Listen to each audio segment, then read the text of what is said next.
আসসালামু আলাইকুম, কি অবস্থা সবার? আশা করি সবাই অনেক ভালো আছো। অনেক দিন পর আবার একটা ক্লাস নিয়ে আসলাম, আসলে একটু লেট হয়ে যায়। আজকে আমরা আসলে পড়ব সেটা হচ্ছে নবম শ্রেণীর বিজ্ঞান বইয়ের অনুসন্ধানী পাঠ বইয়ের চতুর্থ অধ্যায় পদার্থের অবস্থা। তো চলো শুরু করা যাক। প্রত্যেকটা অধ্যায় শুরুতে আমরা কিছু এক্সপেরিমেন্ট দেখি, তারপর হচ্ছে অধ্যায়টা বা যে কোনো টপিকের শুরুতে আমরা একটা এক্সপেরিমেন্ট দেখি এবং সেটার মাধ্যমে আমরা এক্সপ্লেন করার চেষ্টা করি এই অধ্যায়ে আমরা আসলে কী পড়ব এবং বা এই থিওরিটাকে কীভাবে এই থিওরিটা কীভাবে আগাবে সবগুলো আমরা এক্সপেরিমেন্ট বা রিয়েল লাইফের কোনো কিছুর মাধ্যমে আমরা বোঝানোর চেষ্টা করি। এইটাও সেরকম কণার গতিতত্ত্ব বা কাইনেটিক থিওরি অফ পার্টিকেলস বা ওভারঅল এই যে অধ্যায়টা পদার্থের অবস্থা, এই অধ্যায়টার কী পড়ব সেটা বোঝানোর জন্য ছোট্ট একটা এক্সপেরিমেন্ট দেখি। প্রথমে আমরা এখানে দুইটা গ্লাস আছে। এক্সপেরিমেন্টটা আমি হচ্ছে দ্বিতীয় অধ্যায়ে দেখাইছিলাম এবং আবার দেখাচ্ছি কারণ এইটার সাথে ওইটার চেয়ে বেশি এইটার সাথে রিলেভেন্ট।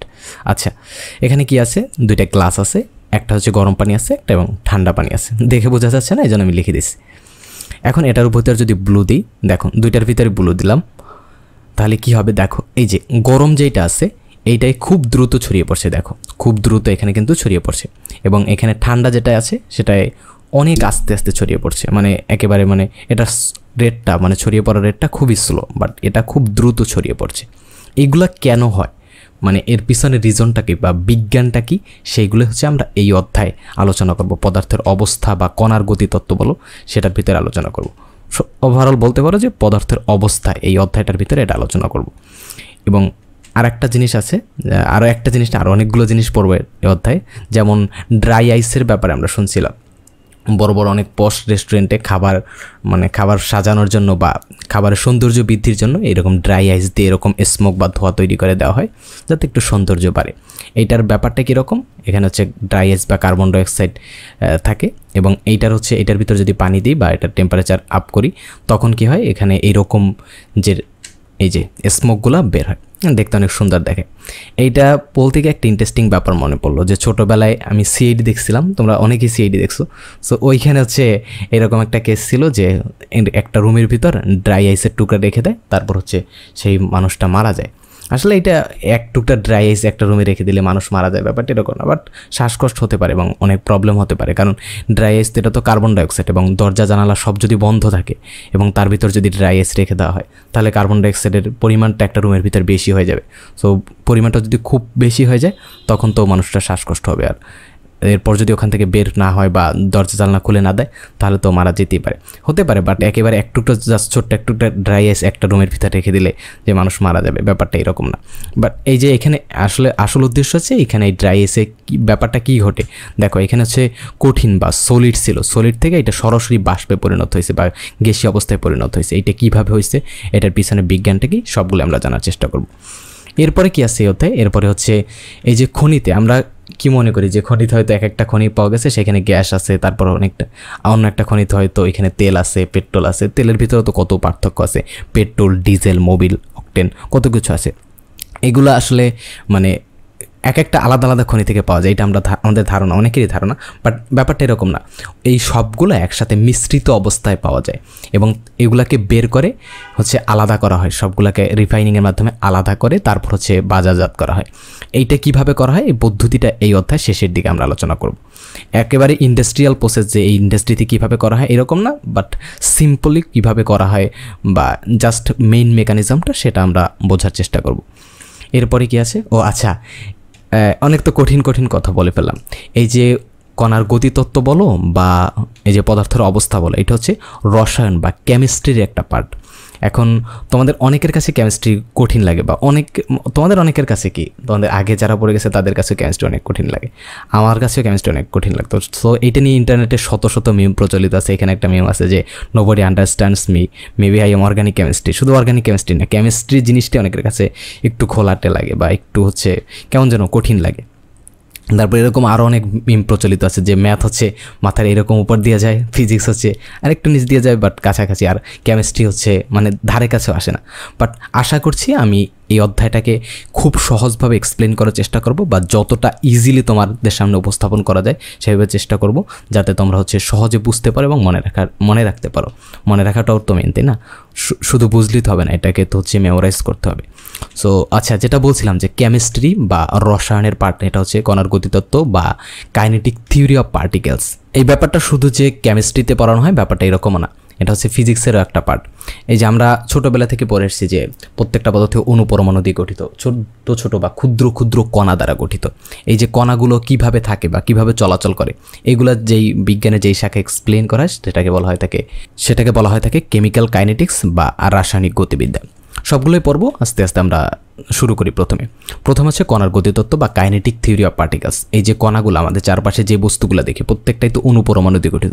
এখন এই অণুপরমাণুগুলো আমরা যেরকম ভাবি যে একেবারে স্থির অবস্থায় থাকে বা চারপাশে ঘোরে, মানে ইলেকট্রনের চারপাশে ইলেকট্রন ঘোরে নিউক্লিয়াসের চারপাশে, ব্যাপারগুলো এরকম এখন পর্যন্ত এরকম ঠিক আছে, বাট রিয়েল লাইফে এগুলো ঘটে না। তবে এতটুকু জেনে রাখো, আমি ওই দিকে যাচ্ছি না, ইলেকট্রন প্রোটনের দিকে যাচ্ছি না। জাস্ট তোমরা চিন্তা করো প্রত্যেকটা পদার্থই ক্ষুদ্র ক্ষুদ্র অণুপরমাণু দিয়ে গঠিত, ছোট ছোট গোল গোল এরকম চিন্তা করো। এখন পর্যন্ত এইভাবে চিন্তা করো, ইলেকট্রন প্রোটনের ভিতরে মানে ওই দিকে যাওয়ার দরকারই নেই। এখন চিন্তা করো জাস্ট এই যে প্রত্যেকটা বস্তু ছোট ছোট অণুপরমাণু দিয়ে গঠিত, অনেকটা এই অ্যানিমেশনটার মতো। এই যে এরকম ছোট ছোট অণুপরমাণু দিয়ে গঠিত, কিন্তু প্রবলেম হচ্ছে এই যে অণুপরমাণুগুলো এগুলো স্থির থাকে না, বিভিন্ন দিকে বিভিন্ন স্টাইলে গতিশীল থাকে। এই যে দেখো এখানেই দেখা যাচ্ছে যে বিভিন্ন স্টাইলে গতিশীল আছে এই অণুপরমাণুগুলো, মানে স্থির নাই, বিভিন্ন স্টাইলে ভাইব্রেট করছে। এই যে এইটার গতিগুলো বা এই যে ভাইব্রেট করছে, এটিগুলো কীভাবে ভাইব্রেট করছে বা কোন দিকে কতটুকু দূরত্ব অতিক্রম করবে, কিভাবে মানে এনার্জি কতটুকু থাকবে, এইটাই হচ্ছে মানে বিজ্ঞানের যে শাখা আলোচনা করে সেটাকে বলা হয় থাকে কেমিক্যাল কাইনেটিক্স বা রাসায়নিক গতিবিদ্যা। এবং এই রাসায়নিক গতিবিদ্যার ভিতর হচ্ছে কাইনেটিক থিওরি অফ পার্টিকেলস বা কণার গতিতত্ত্ব বলা হয় থাকে, মানে এটাকে কণার গতিতত্ত্ব বলা হয় থাকে। এটা অনেকটা ফিজিক্সেরও পার্ট, মানে ফিজিক্সেও এইটার বেশি আলোচনা করা হয়, আবার কেমিস্ট্রিতেও এইটার বেশি আলোচনা করা হয়। এত কিছু তোমাদের বোঝার দরকার নেই, ফিজিক্সে কী আলোচনা করা হয়, কেমিস্ট্রিতে কী আলোচনা করা হয়, জাস্ট আমি বোঝার জন্য বললাম। তোমরা শুধু এতটুকু জেনে রাখো যে এই যে প্রত্যেকটা পদার্থ প্রত্যেকটা বস্তু অণুপরমাণু দিয়ে গঠিত। এই অণুপরমাণুগুলোর গতি যেই মানে গতিগুলোকে এক্সপ্লেন করার জন্য বা গতি, তারপর হচ্ছে কোন দিকে কতটুকু যাবে, দূরত্ব অতিক্রম করবে, এগুলোকে এক্সপ্লেন করার জন্য যে এই থিওরি ব্যবহার করা হয় সেটাকে বলা হয় থাকে কণার গতিতত্ত্ব বা কাইনেটিক থিওরি অফ পার্টিকেলস। আচ্ছা, এরপরে কী আছে দেখি। এরপরে হচ্ছে আমাদের চিরপরিচিত যেই মানে যে এক্সাম্পল আমরা হচ্ছে অনেক আগে থেকে দিয়ে আসছি, ক্লাস 8 থেকে। তোমরা যারা ক্লাস 8 থেকে আমার ক্লাস দেখো তারা হয়তো জানো যে ক্লাস 8 থেকে হচ্ছে আমি এই অ্যানিমেশনটা দেখে অনেক কিছু পরে আসছি। যাই হোক, যেটা বলছিলাম যে আমরা জানি পদার্থের 3টা অবস্থা আছে, স্বাভাবিকভাবে পদার্থের 3টা অবস্থা আছে। একটা হচ্ছে কঠিন বা সলিড, আর একটা হচ্ছে তরল বা লিকুইড, আর একটা হচ্ছে গ্যাসীয় বা গ্যাসেস। এখন এই যে সলিড, লিকুইড এবং গ্যাসিয়াস, এগুলোর ক্ষেত্রে অণুপরমাণু লেভেলে কি হয় সেইটা আমরা এক্সপ্লেন করার চেষ্টা করব। কঠিন অবস্থায় কি হয়, একটু আগে কি বলছিলাম যে আমরা যখন মানে এই যে আশেপাশের পদার্থগুলো কখনো আসলে স্থির থাকে না, এটা হচ্ছে বিভিন্ন স্টাইলে ভিতরে ভাইব্রেট করতে থাকে, মানে হচ্ছে গতিশীল থাকে কণাগুলো। এখন তোমরা যে কোনো একটা পদার্থের কথা চিন্তা করো, ধরো পানি না তো পানি বলা যাবে না, H2O কথা চিন্তা করো। এটার কঠিন অবস্থা কোনটা? এটার কঠিন অবস্থা হচ্ছে বরফ। তারপর হচ্ছে তরল বা লিকুইড অবস্থা কোনটা? পানি। এবং গ্যাসীয় অবস্থা কোনটা? গ্যাসীয় অবস্থা হচ্ছে জলীয় বাষ্প। এখন দেখো এই পানির কথাই যদি চিন্তা করো, ধরো এই পাত্রে কিছু বরফ আছে এবং এই পাত্রে কিছু তরল বা লিকুইড মানে হচ্ছে পানি আছে এবং এই পাত্রে হচ্ছে জলীয় বাষ্প আছে। এখন এদের কণার ভাইব্রেটগুলো বা কণাগুলোর গতিটা কীরকম হবে দেখো। এইখানে আসলে ব্যাপারগুলো কোনোভাবেই যে একেবারে এইরকম ঘটে ব্যাপারটা এরকম না, জাস্ট তোমাদের বোঝানোর জন্য এইভাবে দেওয়া হয়েছে এই জায়গায়। এখন দেখো এই যে কঠিন অবস্থায় বা সলিড অবস্থায় এই যে কণার গতিগুলো বা ভাইব্রেশনগুলো একটু কম না? হ্যাঁ, ভাইব্রেশন আছে প্রত্যেকটা কণা। এই যে তোমরা দেখছো না কণায় কিছু স্থির আসতে, এরকম স্থির থাকে না, সবগুলোই মোটামুটি বলতে গেলে ভাইব্রেট করতে থাকে। তারপর হচ্ছে তরল বা লিকুইড, এইটার ভাইব্রেশনটা অনেকটা বেশি থাকে। এরপর হচ্ছে গ্যাসীয় বা গ্যাসিয়াস, এটার ভাইব্রেশনকে এটা হচ্ছে মুক্তভাবে বিভিন্ন দিকে ছুটোছুটি করতে থাকে। এখন দেখো এই যে ভাইব্রেট করছে এর জন্য তো এনার্জি দরকার বা শক্তি দরকার। এই শক্তিগুলো কোথা থেকে পায়? এই শক্তিগুলো পায় তাপ থেকে। এখন দেখো এই যে পদার্থটা এটা হচ্ছে কঠিন, এখন সামান্য ভাইব্রেট করছে এটা। এখন এটা যদি তাপ দিই, তাপ কি? তাপ এক প্রকার শক্তি। এখন তাপ দেওয়ার ফলে এটা কি হবে? এটার ভাইব্রেশনটা বেড়ে যাবে, কারণ কি এই অণুপরমাণুগুলো অনেক বেশি শক্তি পাইছে। এখন যদি এই যে কঠিন বা সলিডের উপর তাপ দিই সেক্ষেত্রে এটা এনার্জি স্টোর করবে এবং হচ্ছে এটা ভাইব্রেশনটা বাড়িয়ে দেবে। ভাইব্রেশনটা যদি বাড়িয়ে দেয় তার মানে কি? তার মানে তখন এটা তরলে পরিণত হবে। তরলের স্ট্রাকচার এরকম, এটা এখানে ভাইব্রেশনটা একটু বেশি থাকবে। এরপর হচ্ছে গ্যাসীয়, এটাকে যদি আরও বেশি তাপ দিই তখন কি হবে? এটার এনার্জিটা আরও অনেক বেশি বেড়ে যাবে এবং এটা হচ্ছে মানে এটার এই যে এইখানে যেরকম ভাইব্রেট করছে এরকম ভাইব্রেট করতে থাকবে না, এটা হচ্ছে মুক্তভাবে এরকম ছোটাছুটি করতে থাকবে। এইখানে কি হয় ব্যাপারটা, এই যে কঠিন অবস্থায় এদের ভিতর আন্তঃআণবিক আকর্ষণ বল বলা হয়ে থাকে, যে অণুগুলোর ভিতরের যে নিজেদের ভিতর যে আকর্ষণ একটা বল কাজ করে, এরা কিভাবে একসাথে থাকে, এরা তো ভাইব্রেট করছে, এরকম তো এই গ্যাসের মতো এরকম ছুটে যাওয়ার কথা, তাই না? এরকম কেন ছুটে যাচ্ছে না, এরকম কেন থাকছে? কারণ হচ্ছে কি এদের ভিতর একটা আকর্ষণ বল কাজ করে। আকর্ষণ বলটাকে আন্তঃআণবিক আকর্ষণ বা অন্তঃআণবিক আকর্ষণ দুই টাইপের বলই থাকে।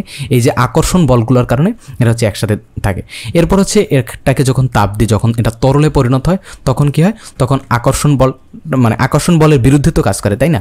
আচ্ছা, ব্যাপারটা আমি এইভাবে বুঝাই। ধরো এইখানে কিছু পদার্থ আছে, এই পদার্থগুলো তো অনুপরমাণুতে আমরা হচ্ছে এইভাবে দেখছি, এইভাবে হচ্ছে আমরা অনুপরমাণু আকারে আমরা এগুলোকে দেখছি। এখন এটার ভিতর এটা একসাথে কিভাবে আছে, কারণ কি এদের ভিতরে মধ্যকার একটা আকর্ষণ বল কাজ করে, যে অনুপরমাণুর ভিতরে ওদের নিজেদের ভিতরে একটা আকর্ষণ বল কাজ করে, এর ফলে ওরা এক জায়গায় স্থির আছে। এখন এইটাই যদি তাপ দেওয়ার ফলে এটা এনার্জি স্টোর করবে, এনার্জি ভিতরে নেবে এবং এটার ভাইব্রেশনটা বাড়িয়ে দেবে। ভাইব্রেশনটা যদি বাড়িয়ে দেয় তার মানে কি আকর্ষণ বলটা, এদের মধ্যকার আকর্ষণ বলটা কমে যাবে, এবং এই ভাইব্রেশনটা যদি অনেক বেশি বাড়িয়ে দেয় তখন আর এদের ভিতর আকর্ষণ বলটা কাজই করবে না, তখন অনুপরমাণুগুলো মুক্তভাবে একেবারে ছোটাছুটি করতে থাকবে। তখন এটার নাম দিচ্ছি আমরা গ্যাসীয় অবস্থা বা গ্যাসিয়াস। এটাকে একটু হচ্ছে অ্যানিমেশন আকারে দেখি। ধরো কঠিন আছে, এই কঠিন পদার্থ, এখন এটা যদি আমরা তাপ দিই তখন এটা তরলে পরিণত হবে এবং তারপর হচ্ছে লিকুইডে পরিণত হবে। আচ্ছা, তাপের অ্যানিমেশনটা কোথায় গেল? ও এই তো তাপ। যখন কঠিন অবস্থা আছে, তাপ দেওয়ার ফলে এটা হচ্ছে তরলে পরিণত হবে, এরকম এনার্জি স্টোর করে। তারপর হচ্ছে এটাকে আরও বেশি তাপ দিলে এটা গ্যাসীয় অবস্থায় পরিণত হবে।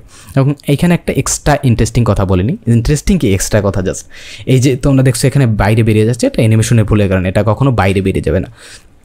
এটা হচ্ছে এই যে ছোটোছুটি করে, এই যে গ্যাসের ছোটোছুটির কারণে কিন্তু গ্যাসের একটা চাপ তৈরি হয়। তোমরা যখন বেলুনের ভিতর বাতাস ঢুকো, তুমি যদি নিঃশ্বাস দিয়ে বাতাস ঢুকো, সেটাও তো এক ধরনের গ্যাস, তাই না?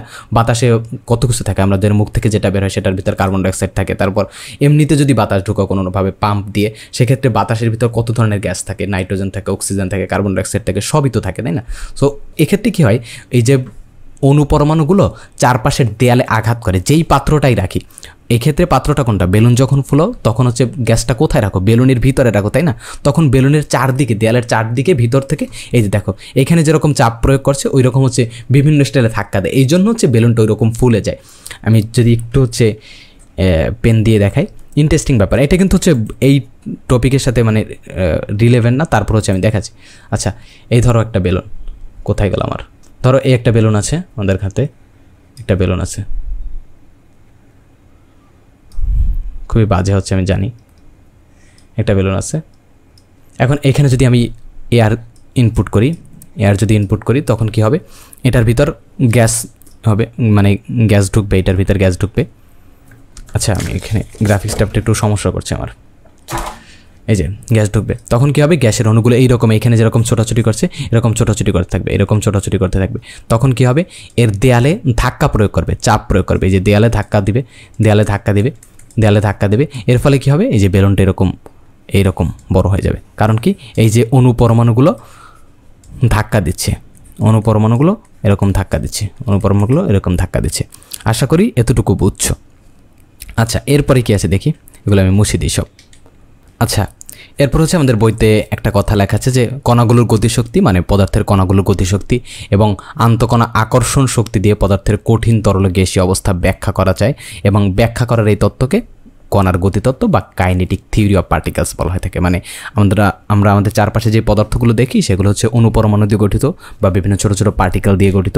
এই পার্টিকেলগুলোর ভিতর যে গতিশক্তি থাকে এবং এর ভিতর আন্তঃকণা আকর্ষণ বল থাকে। এখন দেখো, যে গতিশক্তি, একটা কণার ভিতর গতিশক্তি আছে, ও তো বাইরে বেরিয়ে যাওয়ার কথা, বাইরে তো বেরিয়ে যায় না, কঠিন অবস্থাতে তো বাইরে বেরিয়ে যায় না, একত্রে অনেকগুলো কণা অনুপরমাণু থাকে। এখন কিভাবে থাকে, কারণ কি আন্তঃকণা আকর্ষণ বল, কোনো একটা আকর্ষণ বল তো তাদের ভিতর কাজ করে। হ্যাঁ, এগুলো বিষয়ে আমরা ফিউচারে জানবো।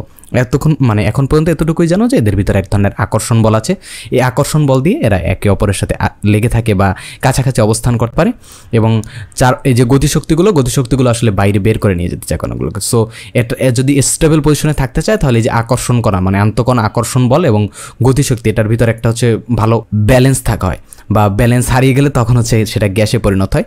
সেইগুলো পদার্থবিজ্ঞান বা যেটাই বলো বিজ্ঞানের যে শাখা আলোচনা করা হয় সেটাকে বলা হয় থাকে কেমিক্যাল কাইনেটিক্স, এবং এই যে তত্ত্বটা, যেই তত্ত্ব দিয়ে এগুলোকে ব্যাখ্যা করা হয় তাকে কণার গতিতত্ত্ব বা কাইনেটিক থিওরি অফ পার্টিকেলস বলা হয়। সো এই ছিল আজকের ক্লাসে বা আজকের ক্লাসের প্রথম ক্লাসে বা প্রথম পার্টে, এই অধ্যায়ের চতুর্থ অধ্যায়ের প্রথম পার্টে। আশা করি এটা ভালোভাবে বুঝছো, কারণ এখানে খুব কঠিন কিছু ছিল না, একেবারে বাচ্চা লেভেলের জিনিসপত্র ছিল। সো যদি তারপর বলছি, ক্লাসের ভিতর যদি কোনো ধরনের ভুল থাকে বা বুঝতে অসুবিধা হয়, প্লিজ স্পেসিফিক টাইমটা মেনশন করে যে ভাই এই জায়গায় এটা বলছেন, এই জায়গায় এটা ভুল ছিল, সেই টাইমটা মেনশন করে আমাদেরকে কমেন্ট করবো, আমরা সবসময় কমেন্টগুলো উত্তর দেওয়ার চেষ্টা করি। আচ্ছা, আমাদের এরপরের টপিক হচ্ছে ব্যাপন বা ডিফিউশন। ব্যাপন বা ডিফিউশন জিনিসটাকে অনেকের কাছে এরকম কনফিউশন লাগে, বাট আশা করছি এই ক্লাস দেখার পর এই ব্যাপারে, ব্যাপন বা ডিফিউশনের ব্যাপারে তোমার কোনো কনফিউশন থাকবে না। প্রত্যেকটা টপিকের মতোই এই টপিকটা শুরু করার আগে আমরা একটা এক্সপেরিমেন্ট দেখব। এই যে চিরপরিচিত অধ্যায়ের শুরুতেও যে এক্সপেরিমেন্টে দেখছি, আবার দেখবে এটা, যে একটা গ্লাসের ভিতর গরম পানি এবং ঠান্ডা পানি থাকে, দুইটা আলাদা গ্লাসের ভিতর। এটার ভিতর যদি আমরা ব্লু দিই, গরম পানিটা খুব দ্রুত ছড়িয়ে পড়ে এবং ঠান্ডা পানিটায় খুব আস্তে আস্তে ছড়িয়ে পড়ে। সিম্পল একটা এক্সপেরিমেন্টকে জাস্ট হচ্ছে একটা মানে এক্সপেরিমেন্টই বলা যায়। যাই হোক, এটা দিয়ে আসলে আমরা বোঝার চেষ্টা করি ব্যাপনটা কি। এইখানে যেই ব্যাপারটা ঘটছে এইটি হচ্ছে আসলে ব্যাপন। এখানে ব্যাপন দ্রুত হয়েছে, এখানে ব্যাপন আস্তে হয়েছে। এখন এইটা দিয়ে আমরা হয়তো বুঝতেছি না, এই জন্য আমরা আর একটা এক্সপেরিমেন্ট করবো, যেটা তোমাদের বইয়ে দেওয়া আছে। প্রথমে হচ্ছে এরকম একটা কাস্ট নল নিব। তোমাদের ল্যাবে, স্কুলের ল্যাবেও থাকতে পারে এই কাস্ট নলগুলো, তোমরা চাইলে পরীক্ষাটা করে দেখতে পারো। এখানে একটা কাস্ট নল নেব, এখানে দুই পাশ খোলা থাকে এরকম, তারপর স্ট্যান্ডের সাথে আটকে দেবো এরকম। তারপর এখানে দেখো দুইটা আছে ছিপি বা কর্ক দিয়ে লাগানো আছে, এবং এখানে ভিতরে কি দেওয়া আছে, দুই পাশে তুলা দেওয়া আছে। তুলা আসলে এখানে তুলা দেওয়া নেই, তুলা হচ্ছে কেমিক্যালে ভিজানো তুলা। এখানে এই পাশে যে তুলাটা, যে কেমিক্যালে ভেজানো, সেটা হচ্ছে HCl বা হাইড্রোক্লোরিক অ্যাসিড, এবং এই পাশের তুলাটা যেটা ভিজানো সেটা হচ্ছে অ্যামোনিয়াম হাইড্রোক্সাইড, NH4OH। এইগুলো হচ্ছে অনেকে হয়তো বুঝতে পারছো না রাসায়নিক সংকেতগুলো, যারা ক্লাস 8-এর জিনিসপত্রগুলো স্কিপ করে এসছো তারা হয়তো বুঝতে পারছো না। তো যদি একেবারে প্রবলেম হয়, আমি চেষ্টা করবো সামনে পড়ানোর, কেমিস্ট্রির চ্যাপ্টারগুলো যখন পড়াবো, বাট একটু যদি জানতে চাও তাহলে হচ্ছে পুরাতন কারিকুলামের ক্লাস 8-এর হচ্ছে ওই অধ্যায়গুলো, কেমিস্ট্রি রিলেটেড যে অধ্যায়গুলো, জাস্ট 2টা না যেন 3টা অধ্যায়, ওইটা দেখে আসবো। অনেকের ক্লাস আছে, আমার ক্লাস আছে, আরও অনেকের ক্লাস আছে, তোমার যেটা ভালো লাগে ওইটাই দেখে নেবা। আচ্ছা, যেটা বলছিলাম, যে এখন দেখো এইখানে যে তুলাটা, এই যে তুলাটা হচ্ছে লিকুইডে ভেজানো। এই যে লিকুইডটার নাম হাইড্রোক্লোরিক অ্যাসিড, এক ধরনের অ্যাসিড, এটা HCl, এবং এই পাশের তুলাটা যেটা ভেজানো সেটা হচ্ছে অ্যামোনিয়াম হাইড্রোক্সাইড। এখন এই যে তুলা থেকে, মানে এক্সপেরিমেন্ট তুলা থেকে কি বের হয় এটা বলছি, যদি এরকম মানে এক্সপেরিমেন্টটা শুরু করি, তুলাটা ভিজিয়ে লিকুইডে ভিজিয়ে যদি এখানে রেখে দিই, তারপর হচ্ছে সিপি দিয়ে আটকে দিই এই দুই পাশ, তাহলে কিছু সময় পর দেখা যাবে এই জায়গায় একটা ধোঁয়া দেখা যাচ্ছে, এই যে সাদা ধোঁয়া, এই যে দেখো এই জায়গায় সাদা ধোঁয়া দেখা যাচ্ছে, এই যে দেখতে পাচ্ছ এখানে সাদা ধোঁয়া আস্তে আস্তে গাঢ় হচ্ছে। এই ধোঁয়াটা আসলে কিসের জন্য হয়? এখান থেকেও তো আমরা এটা বলতেই পারি যে এই যে তুলা দুইটা ছিল, এই তুলা দুইটা থেকে কিছু একটা বের হয়েছে, এবং এটা হচ্ছে একসাথে রাসায়নিক বিক্রিয়া বা কেমিক্যাল রিয়াকশনের মাধ্যমে এখানে ধোঁয়াটা উৎপন্ন হয়েছে। আমরা সবাই জানি দুইটা রাসায়নিক পদার্থের ভিতরে কেমিক্যাল রিয়াকশন বা রাসায়নিক বিক্রিয়া হতে পারে এবং নতুন পদার্থ তৈরি হতে পারে। তো এখানে একটা কেমিক্যাল রিয়াকশন হয়েছে। এটা কেমিক্যাল রিয়াকশনটা কিভাবে হইলো? এখানে তো হচ্ছে আমরা তো দুইটা একসাথে মিক্স করি, মানে কোনো একটা কেমিক্যাল রিয়াকশন করতে গেলে আমরা দুইটা জিনিস একসাথে মিক্স করি, ধরো কোনো একটা বিকারে ঢেলে বা টেস্ট টিউবে ঢেলে, তারপর এটা একসাথে মিক্স করার পর আমাদের নতুন একটা পদার্থ তৈরি হয়। তাহলে এখানে কীভাবে হলো? এখানে হচ্ছে এখানেও তো কিছু নেই, এখানেও কিছু নেই, মাঝখানে শূন্যস্থানে ধোঁয়াটা কীভাবে তৈরি হলো? এইটা হচ্ছে আসলে এই যে এইখান থেকে অ্যামোনিয়াম হাইড্রোক্সাইড থেকে NH3 বা অ্যামোনিয়া গ্যাস উৎপন্ন হয়েছে, এবং এইখান থেকে হাইড্রোক্লোরিক অ্যাসিড থেকে HCl গ্যাস উৎপন্ন হয়েছে, বা এই গ্যাসীয় অবস্থায়, গ্যাস তো গ্যাসীয় অবস্থায় ছিল। সো এই দুইটা গ্যাস একসাথে মিক্স করে, মানে এটা ব্যাপনের মাধ্যমে এখানে ছড়িয়ে পড়ছে, এখান থেকে এখানে আসছে, এবং এখানে কালো ধোঁয়া মানে সাদা ধোঁয়া উৎপন্ন করছে। সো এই হচ্ছে ব্যাপনের প্রক্রিয়াটা। আমরা কিন্তু এখনও ব্যাপনের ভিতরে ঢুকিনি, ব্যাপনের সংজ্ঞা তারপর বাকি সব কিছু আমরা পড়ব। তো এইখানে আমরা বুঝলাম যে এইখানে হচ্ছে দুইটা কেমিক্যাল ছিল, কেমিক্যালে ভিজায় তুলা রাখলাম, সেখান থেকে দুইটা গ্যাস উৎপন্ন হয়েছে।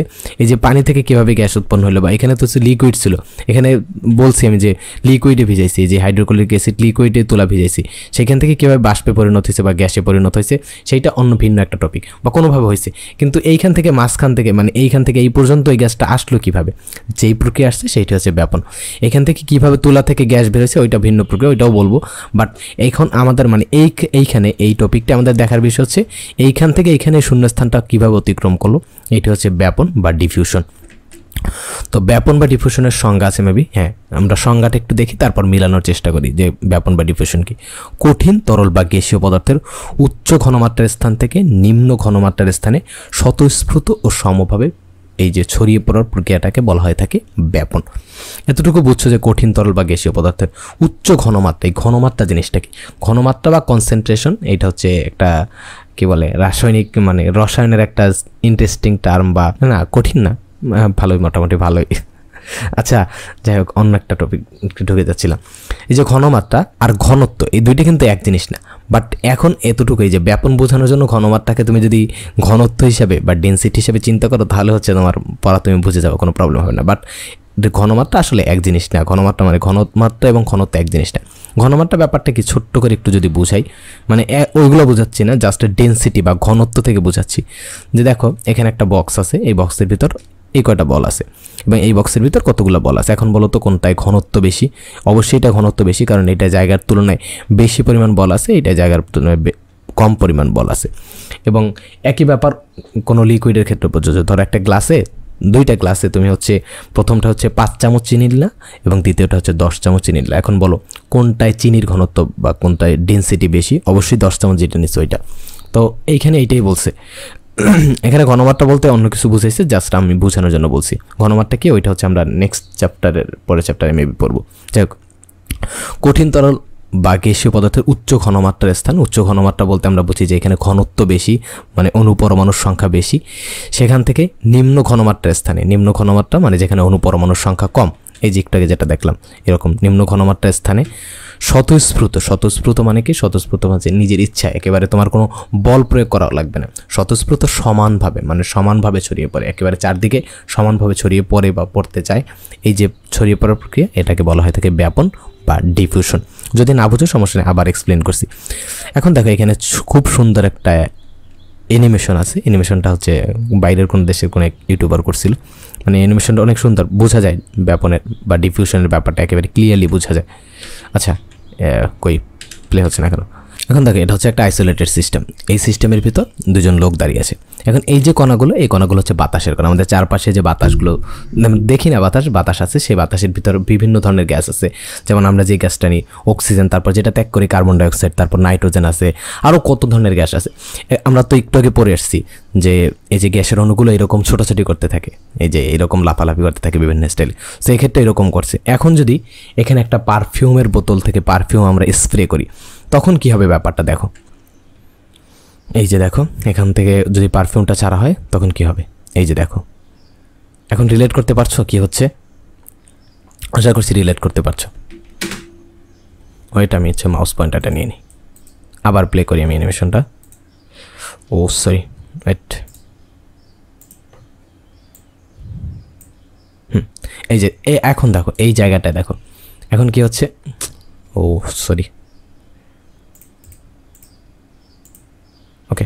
এখন দেখো এই জায়গাটায় দেখো, এখন এই যে এইখানে এই জায়গাগুলোয় কিন্তু এই যে অণুপরমাণুগুলো বা আমাদের চারপাশে এনভায়রনমেন্টে যে গ্যাস আছে তাদের ডেনসিটি বা ঘনত্ব বলো বা ঘনমাত্রা বলো এগুলো কিন্তু কম, একেবারে কম ঘনত্বের জায়গা।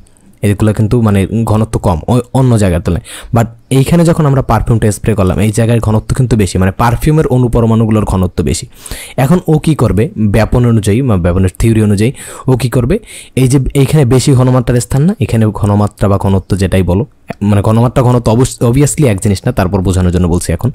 তো এখন এইখানে যদি ঘনত্ব বেশি থাকে, এই যে এই ঘনত্ব বেশি থেকে কম ঘনত্বের স্থানগুলোর দিকে স্বতঃস্ফূর্তভাবে বা নিজে নিজে ছড়িয়ে পড়বে, এইটাই হচ্ছে ব্যাপন।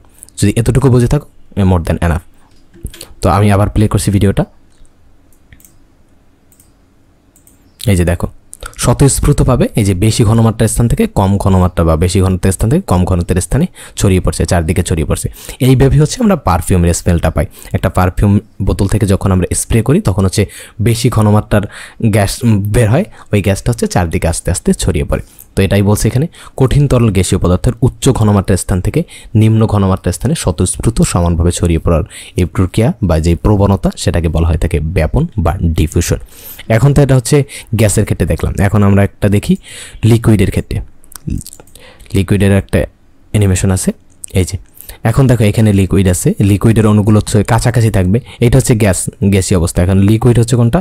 লিকুইড হচ্ছে এইটা। এই যে দেখো এই যে একটু আগে যেরকম দেখছিলাম একইভাবে সেম প্রক্রিয়া করছে না? আবার যদি প্লে করি, এই যে দেখো বেশি ঘনমাত্রার এই যে অরেঞ্জ কালারের যেগুলা বেশি ঘনমাত্রার স্থান থেকে কম ঘনমাত্রার স্থানের দিকে আস্তে আস্তে ছড়িয়ে পড়ছে। এই যে এটা সিম্পল। আমি যদি আবার একটু হচ্ছে পেনটা নিয়ে দেখাই, এই যে ধরো, আচ্ছা এই কালার তো তোমরা দেখো না, লাল রেড দেখো না তোমরা। আচ্ছা এই যে এখানে একটা পাত্র আছে, এখন এইখানে হচ্ছে পানি আছে, তার মানে পানির এই যে অনুপরমাণু, এই যে এগুলা। এখন আমি যদি এখানে হচ্ছে কি দিই, আমি যদি হচ্ছে ব্লু বা অন্য কোনো রং দিই, তখন কী হবে, ওইটার ঘনত্ব কিন্তু আরও বেশি থাকবে, অনেক বেশি থাকবে। ধরো এই যে সরি, আমি হচ্ছে অন্য কালার দিয়ে দেখাই। এটা হচ্ছে পানির অনুপরমাণুগুলো। এখন হচ্ছে আমি অন্য কালার দিয়ে যেটা দেখাবো সেটা হচ্ছে এই যে কোন কালার দেওয়া যায়, কোন কালার দেওয়া যায়, আচ্ছা লালি দিই। এই যে দেখো, এগুলো হচ্ছে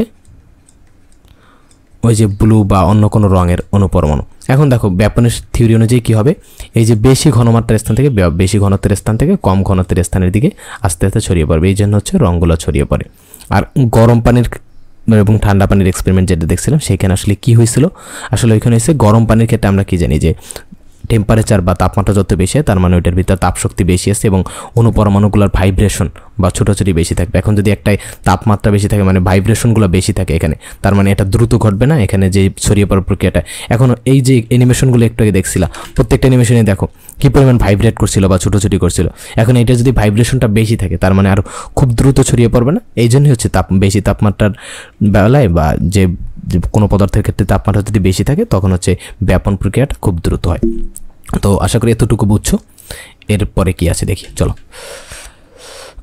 ও আচ্ছা, এই ছড়িয়ে পড়ার প্রক্রিয়াটি ব্যাপনের মাধ্যমে হয়ে থাকে, এটা যেটা এটা বুঝছো তোমরা। তারপর হচ্ছে সুগন্ধ ছড়িয়ে পড়তে যদি কম সময় লাগে তখন আমরা বলি ব্যাপনের হার বেশি। একটু আগে যে পারফিউমের স্মেলের কথা বলছিলাম, যে আমরা যদি স্প্রে করি তখন হচ্ছে সুগন্ধিটা ছড়িয়ে পড়ে চারদিকে, এই প্রক্রিয়াটাকে বলা হয় থাকে ব্যাপন প্রক্রিয়া। এবং এই ব্যাপন প্রক্রিয়াটায় যদি সময় কম লাগে মানে কি, মানে খুব দ্রুত ব্যাপন হয়েছে তার মানে ব্যাপনের হার বেশি।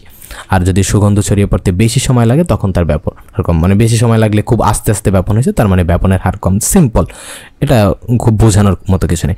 এখন তোমাদের মনে আরেকটা কোশ্চেন জাগতে পারে যে ভাইয়া এই যে একটু আগে যে বলছিলেন যে পারফিউম স্প্রে করার ক্ষেত্রে, কিন্তু আমরা যখন একটা আতরের শিশি, আতরের ভিতর থেকে স্প্রে মানে গ্যাস আকারে বের হয় না, ওইটা তো হচ্ছে লিকুইড, তো ওইটা যদি আমরা খুলে রেখে দিই তাহলেও সারা ঘরে কেন গন্ধ ছড়িয়ে পড়ে? এইটার পিছনের সায়েন্সটা কি? আসলে এই যে লিকুইড থেকে গ্যাসে পরিণত হয়, এইটাকে বলা হয় থাকে বাষ্পীভবন বা বাষ্পায়ন, মানে লিকুইড থেকে গ্যাসে পরিণত হয়। আতরের যে লিকুইড ওইটা থেকে গ্যাসে পরিণত, এবং ওই গ্যাসটা ব্যাপন প্রক্রিয়ার মাধ্যমে চারদিকে ছড়িয়ে পড়ার প্রক্রিয়াটা ব্যাপন। বাট এই যে লিকুইড থেকে গ্যাসে পরিণত হওয়ার প্রক্রিয়াটা এইটা কিন্তু ব্যাপন না। যেরকম হচ্ছে সূর্যের তাপে পানি হচ্ছে যে উপরে পানি যে বাষ্পীভূত হয়ে যায়, বা সূর্যের তাপও লাগে না, পানি যে স্বাভাবিক অবস্থায় বাষ্পীভূত হয়ে যায়, কীভাবে হয়ে যায়? আমরা তো হচ্ছে চুলায় যে সময় গরম করি পানি, ওই সময় দেখি যে পানি ফুটতে শুরু করে তারপর বাষ্পে পরিণত হয়। এই প্রক্রিয়াটা হচ্ছে স্ফুটন, মানে পানি বা অন্য কিছুর তাপমাত্রা বাড়াতে যখন হচ্ছে স্ফুটনাঙ্কে নিয়ে যায় তারপর যখন বাষ্পে পরিণত হয় সেই প্রক্রিয়াটাকে বলা থাকে স্ফুটন। বাট আমরা যখন স্বাভাবিক অবস্থায় কোনো পদার্থ রেখে দিই, যেমন পেট্রোল হচ্ছে স্বাভাবিক অবস্থায় তুমি যদি খুলে রেখে দাও কিছুদিন পর দেখবা ওই বোতলে কোনো পেট্রোল নাই, সব উড়ে চলে গেছে। তারপর পানির ক্ষেত্রেও তোমরা যারা হচ্ছে যাদের বাসায় অ্যাকুয়ারিয়াম আছে তারা যদি ঈদের বা কোরবানির বন্ধে যখন গ্রামের বাড়িতে যাও তখন এসে কি দেখো যে অ্যাকুয়ারিয়ামের পানির লেভেলটা অনেক নিচে নেমে গেছে, কারণ কি পানিতে কি ঘটছে, বাষ্পায়ন ঘটছে। সো এইটার মাধ্যমে বাষ্পায়ন প্রক্রিয়াটার মাধ্যমে তরল থেকে গ্যাসে পরিণত এবং ব্যাপন প্রক্রিয়ার মাধ্যমে চারদিকে ছড়িয়ে পড়ে। বাষ্পায়ন বা বাষ্পীভবন যদি না বুঝো কোনো প্রবলেম নেই, বাট ব্যাপনটা বুঝতে হবে কারণ ব্যাপনটা তোমাদের বইতে আছে। আচ্ছা এরপরে কি আছে দেখি। এরপর হচ্ছে ব্যাপনের হার বা রেট অফ ডিফিউশন। একটু আগে যেটা বলছিলাম যে যদি ছড়িয়ে পড়তে কম সময় লাগে তখন সেটাকে বলি যে ব্যাপন হার বেশি, আর যদি ছড়িয়ে পড়তে বেশি সময় লাগে তখন সেটাকে বলি ব্যাপনের হার কম। আর এরপর হচ্ছে ব্যাপনের হার কিসের উপর নির্ভর করে, সেটা বড় আকারের কণার তুলনায় ছোট আকারের কণাগুলো দ্রুত ছড়িয়ে পড়তে পারে। মানে ছোট যদি মানুষ, তোমাদের ক্লাসে যদি ছোট মানুষ থাকে বা একটু সাইজ ছোট থাকে, চিকন থাকে, তখন কি আসে সে কিন্তু খুব দ্রুত দৌড়াইতে পারে। এটা দিয়ে মনে রাখতে পারা যাও, বড় আকারের কণার তুলনায় ছোট আকারের কণা খুব দ্রুত ছড়িয়ে পড়তে পারে। এজন্য ছোট কণার ব্যাপন হার বড় কণার থেকে বেশি, মানে ছোট কণার ব্যাপনের হার বেশি, ছোট সাইজের ছোট কণার ব্যাপনের হার বেশি। আবার ওজন যেগুলোর কম, মানে যেই কণাগুলোর ওজন বা ওয়েট না তো ভর কম, সেগুলো হচ্ছে ব্যাপন হার বেশি। তারপর হচ্ছে তাপমাত্রা বেশি, তাপমাত্রার সাথেও কিন্তু ব্যাপনের সম্পর্ক আছে। তাপমাত্রা বেশি হলে ব্যাপনের হার বেড়ে যায়। একটু আগে যেটা বুঝাইলাম যে তাপমাত্রা বেশি হলে ভাইব্রেশন, অনুপরমাণুগুলোর ভাইব্রেশন বেশি থাকে এবং এর ব্যাপন প্রক্রিয়াটা খুব দ্রুত সম্পন্ন। এই জন্য হচ্ছে তাপমাত্রার সাথে ব্যাপনের সম্পর্ক আছে, মানে তাপমাত্রা বাড়ালে ব্যাপন বেড়ে যায়। তো তো এখান থেকে আমরা কি শিক্ষা নিতে পারি সেটা হচ্ছে বড় আকারের কণার ব্যাপন হার কম, ছোট আকারের কণার ব্যাপন হার বেশি। তারপর হচ্ছে বেশি ভরের কণার বা বড় ভরের কণার হচ্ছে ব্যাপন হার কম এবং ছোট ভরের কণার ব্যাপন হার বেশি। এবং তাপমাত্রা যদি বেশি থাকে তাহলে ব্যাপন হার বেশি থাকবে এবং তাপমাত্রা কম থাকলে ব্যাপন হার কম থাকবে। এটা একেবারে মাথায় ঢুকাই নাও। যদি মানে একটু হচ্ছে সমস্যা হয় তারপর আবার পিছনে টেনে দেখো। আর তারপর না বুঝো অবশ্যই বই পড়তে হবে। বই পড়ার কিন্তু কোনো বিকল্প না। অনেকে বলো যে ভাই আমি জাস্ট আপনার ক্লাস দেখি, আমি বই পড়ি না। এইটা কোনোভাবেই পসিবল না। তোমার বই পড়তে হবে, তোমাকে থিঙ্কিং এবিলিটি মানে বাড়াতে হবে, চিন্তা করার এবিলিটি তোমাকে বাড়াতেই হবে। নাহলে তুমি জাস্ট ক্লাস দেখছো, একজনের ক্লাস দেখতেছো, আমার ক্লাস দেখো আর যার ক্লাসই দেখো, ক্লাস দেখে তুমি হচ্ছে মানে জাস্ট একজনের কথা শুনে তুমি কিছু করতে পারবে না। তোমার যদি আসলে বিজ্ঞান জানতে চাও বা যে কোনো জিনিস জানতে চাও অবশ্যই বই পড়তে হবে। একটা বই পড়ে তুমি যেটা শিখতে পারবা, তুমি 100 ভিডিও দেখে তুমি এটা কখনো শিখতে পারবে না। নিজে নিজে চিন্তা করার চেষ্টা করো এখানে আসলে ব্যাপারটা কী হয়েছে, তারপর হচ্ছে যদি না বুঝো তখন ক্লাস দেখো। বইয়ের কিন্তু কোনো বিকল্প নেই। আচ্ছা, এরপর হচ্ছে কঠিন পদার্থের ব্যাপন প্রক্রিয়া বা ডিফিউশন প্রসেস অফ সলিড। এটা সিম্পল একেবারে। আমাদের চারপাশে যেটা দেখি যে অনেক সময় হয় না যে ছোটোবেলায় চিন্তা করতাম যে টি ব্যাগ হচ্ছে ঠান্ডা পানিতে চুবাও, তারপর টি ব্যাগ যদি ঠান্ডা পানিতে ডুবাই তখন কি হয়, অনেক আস্তে আস্তে রঙটা ছড়িয়ে পড়ে। বাট গরম পানিতে টি ব্যাগ দেওয়ার সাথে সাথে কিন্তু হচ্ছে মানে ছড়িয়ে পড়ে। এটা কি হয়, এটা হচ্ছে কঠিন পদার্থের ব্যাপন। এই যে চা, এটা হচ্ছে কঠিন পদার্থ, এটা থেকে হচ্ছে লিকুইডের ভিতর মানে এটা আসলে একটু কনফিউজিং আছে। কঠিন পদার্থের ব্যাপন প্রক্রিয়াটা আসলে এইভাবে না, এটা আসলে কঠিন পদার্থের বলা উচিত না আমার মতে। কারণ হচ্ছে এটা হচ্ছে চা থেকে হচ্ছে লিকুইডটা একটা প্রক্রিয়া বের হয়, কালারটা এক প্রক্রিয়া বের হয়, সেটা হচ্ছে লিকুইড আকারেই বের হয়। লিকুইড আকারে বের হওয়ার পর তারপর হচ্ছে সেটা হচ্ছে মানে এটার সাথে মিশে যায়, মানে পানির সাথে ব্যাপন প্রক্রিয়া মিশে। এটা আসলে এক ধরনের তরল পদার্থের হচ্ছে ব্যাপন প্রক্রিয়া। আর একটা কথা, ব্যাপন স্বাভাবিকভাবে ব্যাপন প্রক্রিয়া হচ্ছে সেম মানে একই জাতীয় পদার্থের মধ্যে হয়। যে তুমি লিকুইড এবং সলিড মানে কঠিন এবং তরল এই দুইটার মাঝখানে কিন্তু ব্যাপন হয় না, আবার তরল এবং গ্যাস এই দুইটার মাঝখানে কিন্তু ব্যাপন হবে না। এটা একটু ভালোভাবে মাথায় ঢোকে এরকম যে প্রত্যেকটা পদার্থের অবস্থা সেম হতে হবে, মানে যেই দুইটা পদার্থের ভিতর ব্যাপন ঘটবে দুইটা পদার্থের অবস্থাটা সেম হতে হবে। একটা যদি তরল থাকে অন্যটা তরল হতে হবে, একটা যদি গ্যাসীয় থাকে অন্যটা গ্যাসীয় হতে হবে। সেক্ষেত্রে বলা যায় যে কঠিন পদার্থের ব্যাপন এই টপিকটা একটু কনফিউজিং বা বলতেই পারো ভুল। যাই হোক, আমার ভুল হতে পারে, আমার চিন্তা ভাবনায় ভুল হতে পারে। তোমরা যদি জানো এটার সঠিক ব্যাখ্যা তো অবশ্যই কমেন্ট করে জানাবা। তো তোমাদের বইতে জাস্ট এইটি লেখা আছে যে হচ্ছে চায়ের কীভাবে মানে চা কীভাবে ছড়িয়ে পড়ে। গরম পানিতে হচ্ছে টি ব্যাগ দিলে খুব দ্রুত ছড়িয়ে পড়ে, কারণ তাপমাত্রা বেশি থাকলে ব্যাপন বা ডিফিউশনের হার বেড়ে যায় এবং তাপমাত্রা কম থাকলে ব্যাপন বা ডিফিউশনের হার কমে যায়। এটা আমরা এক্সপেরিমেন্ট করে দেখছি।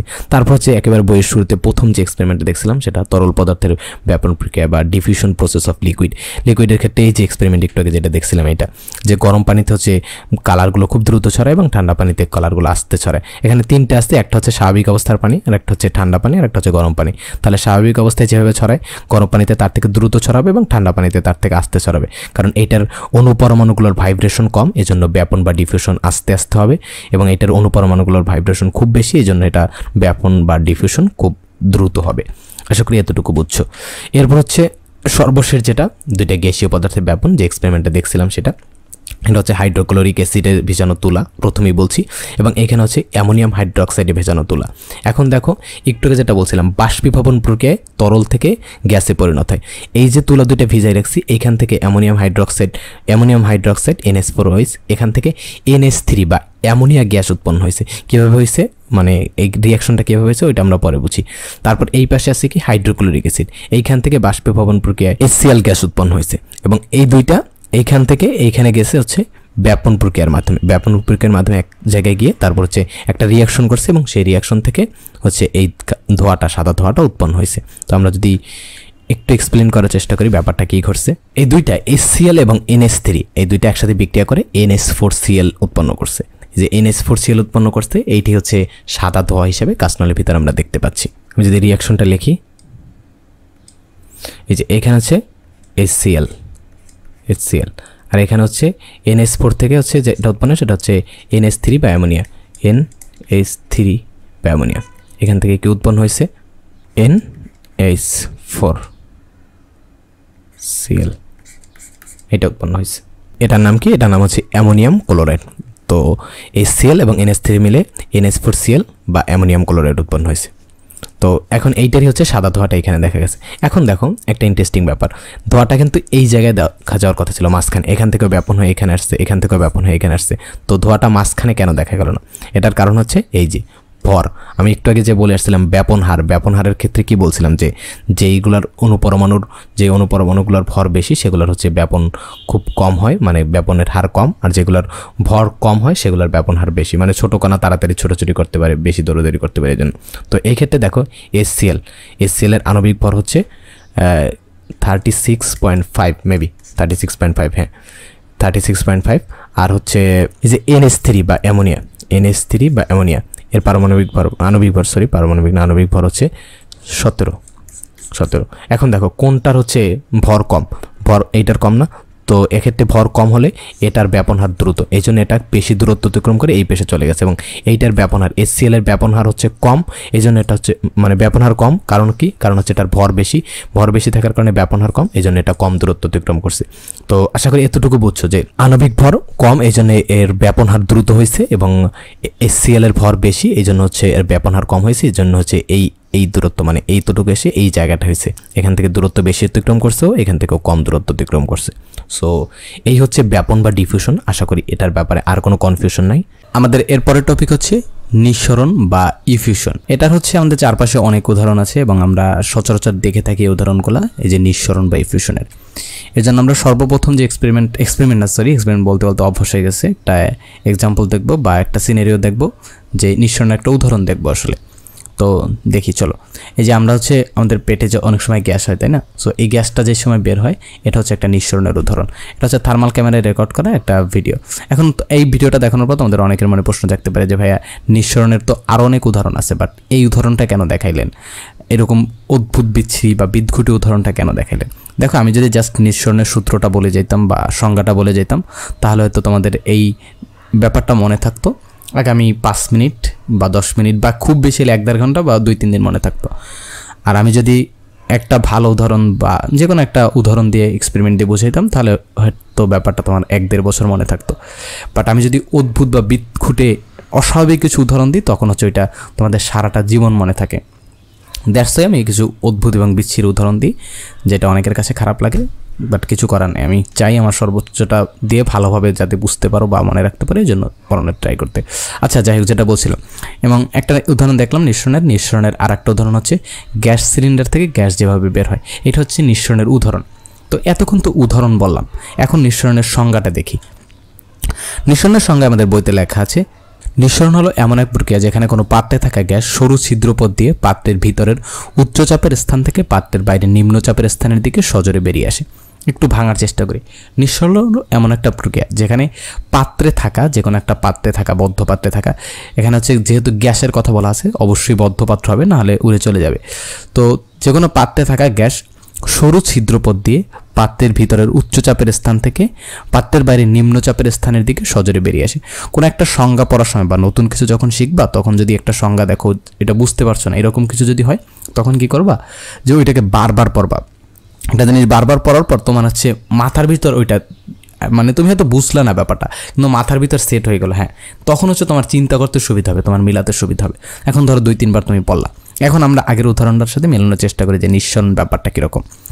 নিঃসরণ হলো এমন একটা প্রক্রিয়া যেখানে কোনো পাত্রে থাকা গ্যাস, দেখো এইটার ভিতরে এই যে পাত্র যেটা আছে, যে সিলিন্ডারটা আছে, এটার ভিতর তো গ্যাস আছে, তাই না?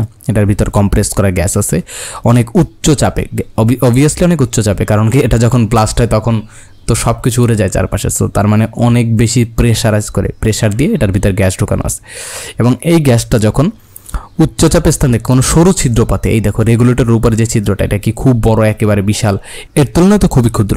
সো এই যে সরু ছিদ্রপথ বা ক্ষুদ্র একটা ছিদ্রপথ দিয়ে উচ্চচাপের স্থান থেকে, এখন ভিতরের স্থানে অবভিয়াসলি চাপ অনেক বেশি, এই উচ্চচাপের স্থান থেকে পাত্রের বাইরে নিম্নচাপের স্থানে, বাইরে যে চাপটা আছে সেটা হচ্ছে অ্যাটমসফিয়ারিক প্রেশার বা আমাদের বায়ুমণ্ডলে যে চাপটা থাকে, আর ভিতরে যে চাপটা আছে এটা হচ্ছে ওর নিজের কারণে বা সৃষ্টি করা একটা চাপ বা কৃত্রিম একটা চাপ। সবসময় যে কৃত্রিম চাপ হতে হবে ব্যাপারটা এরকম না, বাট প্রেশারটা এই জায়গায় বেশি আছে, এই পাত্রের ভিতরে বা সিলিন্ডারের ভিতরে বেশি আছে। তো এই সিলিন্ডারের ভিতরে উচ্চচাপ থেকে বাইরের নিম্নচাপে সজোরে বেরিয়ে আসে, এই ব্যাপারটা হচ্ছে নিঃসরণ। সো আশা করি এতটুকু বুঝছো, এই সংজ্ঞাটা আশা করি বুঝছো যে নিঃসরণ ব্যাপারটা কীরকম, যে কোনো গ্যাসের মানে কোনো পাত্রেও আবদ্ধ পাত্রে থাকা গ্যাস সরু ছিদ্রপথ দিয়ে, এই যে সরু একটা ছিদ্রপথ, যে কোনো একটা সরু ছিদ্রপথ দিয়ে উচ্চ চাপে মানে উচ্চ চাপের স্থান থেকে নিম্ন চাপের স্থানে বেরিয়ে আসার, সজোরে বেরিয়ে আসার প্রক্রিয়াটাকে বলা হয় থাকে নিঃসরণ বা ইফিউশন। এটার আরও অনেক উদাহরণ আছে, যেমন হচ্ছে টায়ার লিকেজ হওয়ার দৃশ্য। টায়ার ব্লাস্ট হয় না, ব্লাস্ট কিন্তু আলাদা জিনিস, সম্পূর্ণ আলাদা জিনিস, ওইটা আলাদা জিনিস। বাট যখন হচ্ছে কোনো লিকেজ ধরা পড়ে, লিকেজ হয়, তখন হচ্ছে মানে সরু ছিদ্রপথ দিয়ে ওই যে লিকেজের ওই জায়গা দিয়ে খুব জোরে বাতাসগুলো বেরিয়ে আসে। সো এইটা হচ্ছে নিঃসরণের উদাহরণ। তারপর হচ্ছে আরেকটা উদাহরণ দিতে পারি, সেটা হচ্ছে একটা বেলুনের উপর, বিভিন্ন ধরনের এক্সপেরিমেন্ট তোমরা দেখছো, একটা বেলুনের উপর যখন স্কচ টেপ দিয়ে আটকে দেওয়া হয়, তারপর ওইটার উপর যখন আমরা একটা ছিদ্র করি, তখন হচ্ছে ওই ছিদ্র দিয়ে খুব দ্রুত বাতাসগুলো বেরিয়ে আসে। বাট যখন হচ্ছে এমনিতে জাস্ট একটা দিয়ে পেন দিয়ে যখন ওটাকে বেলুনটাকে ছিদ্র করার চেষ্টা করি, ফোলানো বেলুনের কথা বলছি, তখন কিন্তু ওটা সাথে সাথে ফেটে যায়। এটা ফেটে যায়, ওটা হচ্ছে ব্লাস্ট, ওটা হচ্ছে অন্য বিস্ফোরণ, ওইটা আলাদা জিনিস, ওইটার হচ্ছে ওইটার মেকানিজম সম্পূর্ণ আলাদা। বাট এইটা হচ্ছে ইফিউশন বা নিঃসরণ, যখন হচ্ছে স্কচ টেপ দিয়ে যখন হচ্ছে আমরা সরু ছিদ্রপথ করে দিই বা হচ্ছে পিন দিয়ে একটা ছিদ্র করে দিই, তখন ওইটা দিয়ে খুব দ্রুত বেরিয়ে আসে। তো আশা করি নিঃসরণ বা ইফিউশনের সংজ্ঞাটা বুঝছো। এরপর কি আছে দেখি, এরপর হচ্ছে ব্যাপন এবং নিঃসরণ, ডিফিউশন এবং ইফিউশন, এই দুইটার কিছু পার্থক্য লেখা আছে। যে ব্যাপন ঘটে গ্যাসের ঘনত্বের পার্থক্যের কারণে, কিন্তু নিঃসরণের বেলায় ঘটে এটি গ্যাসের চাপের কারণে। এতে একটু আগে যেটা দেখলাম যে এখানে চাপ বেশি ছিল, এই জায়গায় চাপ বেশি ছিল, এই জায়গায় চাপ কম ছিল। সো এই যে সরু ছিদ্রপথ ছোট একটা, এটাকে পিন হলো বলা হয় থাকে, এই সরু ছিদ্রপথ দিয়ে চাপের কারণে এখানে চাপ বেশি, এখানে চাপ কম। সো এখন যেহেতু একটা ছিদ্রপথ পাইছে, ওই উচ্চ চাপ থেকে নিম্ন চাপে চলে আসবে। তো ব্যাপন ঘটে গ্যাসের ঘনত্বের পার্থক্যের কারণে। আমরা যখন ব্যাপন পড়ছিলাম তখন একেবারে ডিটেলসে দেখেছিলাম যে ঘনত্বের পার্থক্যের কারণে বা ডেনসিটি বা ঘনত্বের পার্থক্যের কারণে এক জায়গায় মানে পুরো জায়গায় ছড়িয়ে পড়ে গ্যাসের অণুগুলো। এরপর হচ্ছে কি লেখা আছে যে ব্যাপনের ক্ষেত্রে চাপের কোনো প্রভাব নেই, কিন্তু নিঃসরণের বেলায় চাপের প্রভাব আছে। তোমাদের বইয়ে যে লাইনগুলো জাস্ট হচ্ছে এখানে আমি উঠাই দিছি। আরেকটা গুরুত্বপূর্ণ পার্থক্য হলো ব্যাপনের ক্ষেত্রে কঠিন তরল বা গ্যাসীয় পদার্থের উপযুক্ত মাধ্যমে সব দিকে ছড়িয়ে পড়ে। ব্যাপন সব ক্ষেত্রেই ঘটে সাধারণত কঠিন তরল বা গ্যাসীয়, বাট কঠিন এই ব্যাপারটা নিয়ে একটু কনফিউশন আছে আমাদের।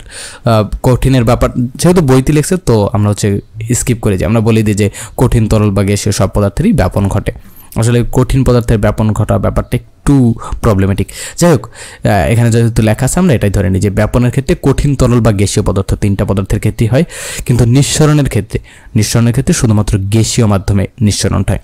তো এটা যদি এমসিকিউতে আসে বা তোমাদের যেভাবে পরীক্ষা হোক সেভাবে আসে, তাহলে হচ্ছে এরকম কোশ্চেন আসতে পারে যে কোন জাতীয় পদার্থের ক্ষেত্রে হচ্ছে নিঃসরণ ঘটে, তরল, কঠিন না গ্যাসীয়? অবভিয়াসলি গ্যাসীয়। তো আশা করি হচ্ছে ব্যাপন বা নিঃসরণ, ব্যাপন এবং নিঃসরণ এই দুইটার পার্থক্য তোমরা বুঝছো। এরপরে কি আছে, এরপর হচ্ছে তোমাদের বই একটা এক্সপ্লেন করা আছে এইভাবে। এর আসলে খুবই ফালতু একটা হচ্ছে চিত্র হয়েছে তোমাদের, মানে কি বোঝানোর জন্য ঠিক আছে, বাট কোনো এক্সপেরিমেন্ট একটা দিলে ভালো হইতো। যাই হোক, এখানে একটু আগে যেটা বুঝাইছে সিলিন্ডারে দিয়ে, যে এইখানে হচ্ছে বিভাজক দেওয়া আছে, এখানে হচ্ছে পিনহোল বা সরু ছিদ্র আছে, এবং এইখানে হচ্ছে উচ্চ চাপ অঞ্চল, এই পাশেরটা ভালোভাবে দেখা যাচ্ছে উচ্চ চাপ অঞ্চল বা হাই প্রেশার এরিয়া, এবং এই পাশেরটা হচ্ছে নিম্ন চাপ অঞ্চল বা লো প্রেশার এরিয়া। এখন এইখানে যদি একটা সরু ছিদ্র থাকে, তাহলে এই যে সরু ছিদ্রটা দিয়ে গ্যাসগুলো এক জায়গা থেকে অন্য জায়গায় চলে আসবে বা খুব দ্রুত বেরিয়ে আসবে। এটা হচ্ছে নিঃসরণ বা ইফিউশন। এরপর হচ্ছে নিঃসরণের উদাহরণ দেওয়া আছে, যে আমরা যে সিএনজিতে চড়ি।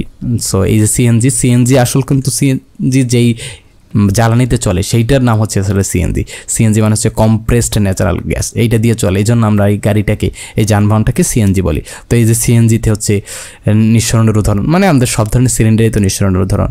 কারণ কি, সিলিন্ডারের ভিতর খুবই উচ্চ চাপে গ্যাস থাকে এবং সেটা হচ্ছে খুব সরু একটা ছিদ্রপথ দিয়ে এই গ্যাসগুলো বেরিয়ে আসে। তারপর হচ্ছে এই যে এটাই লেখা আছে যে যানবাহনের জ্বালানি হিসেবে সিএনজি বা কমপ্রেসড ন্যাচারাল গ্যাস ব্যবহার করে থাকি। সিএনজি হচ্ছে মূলত উচ্চচাপে সংকুচিত মিথেন গ্যাস।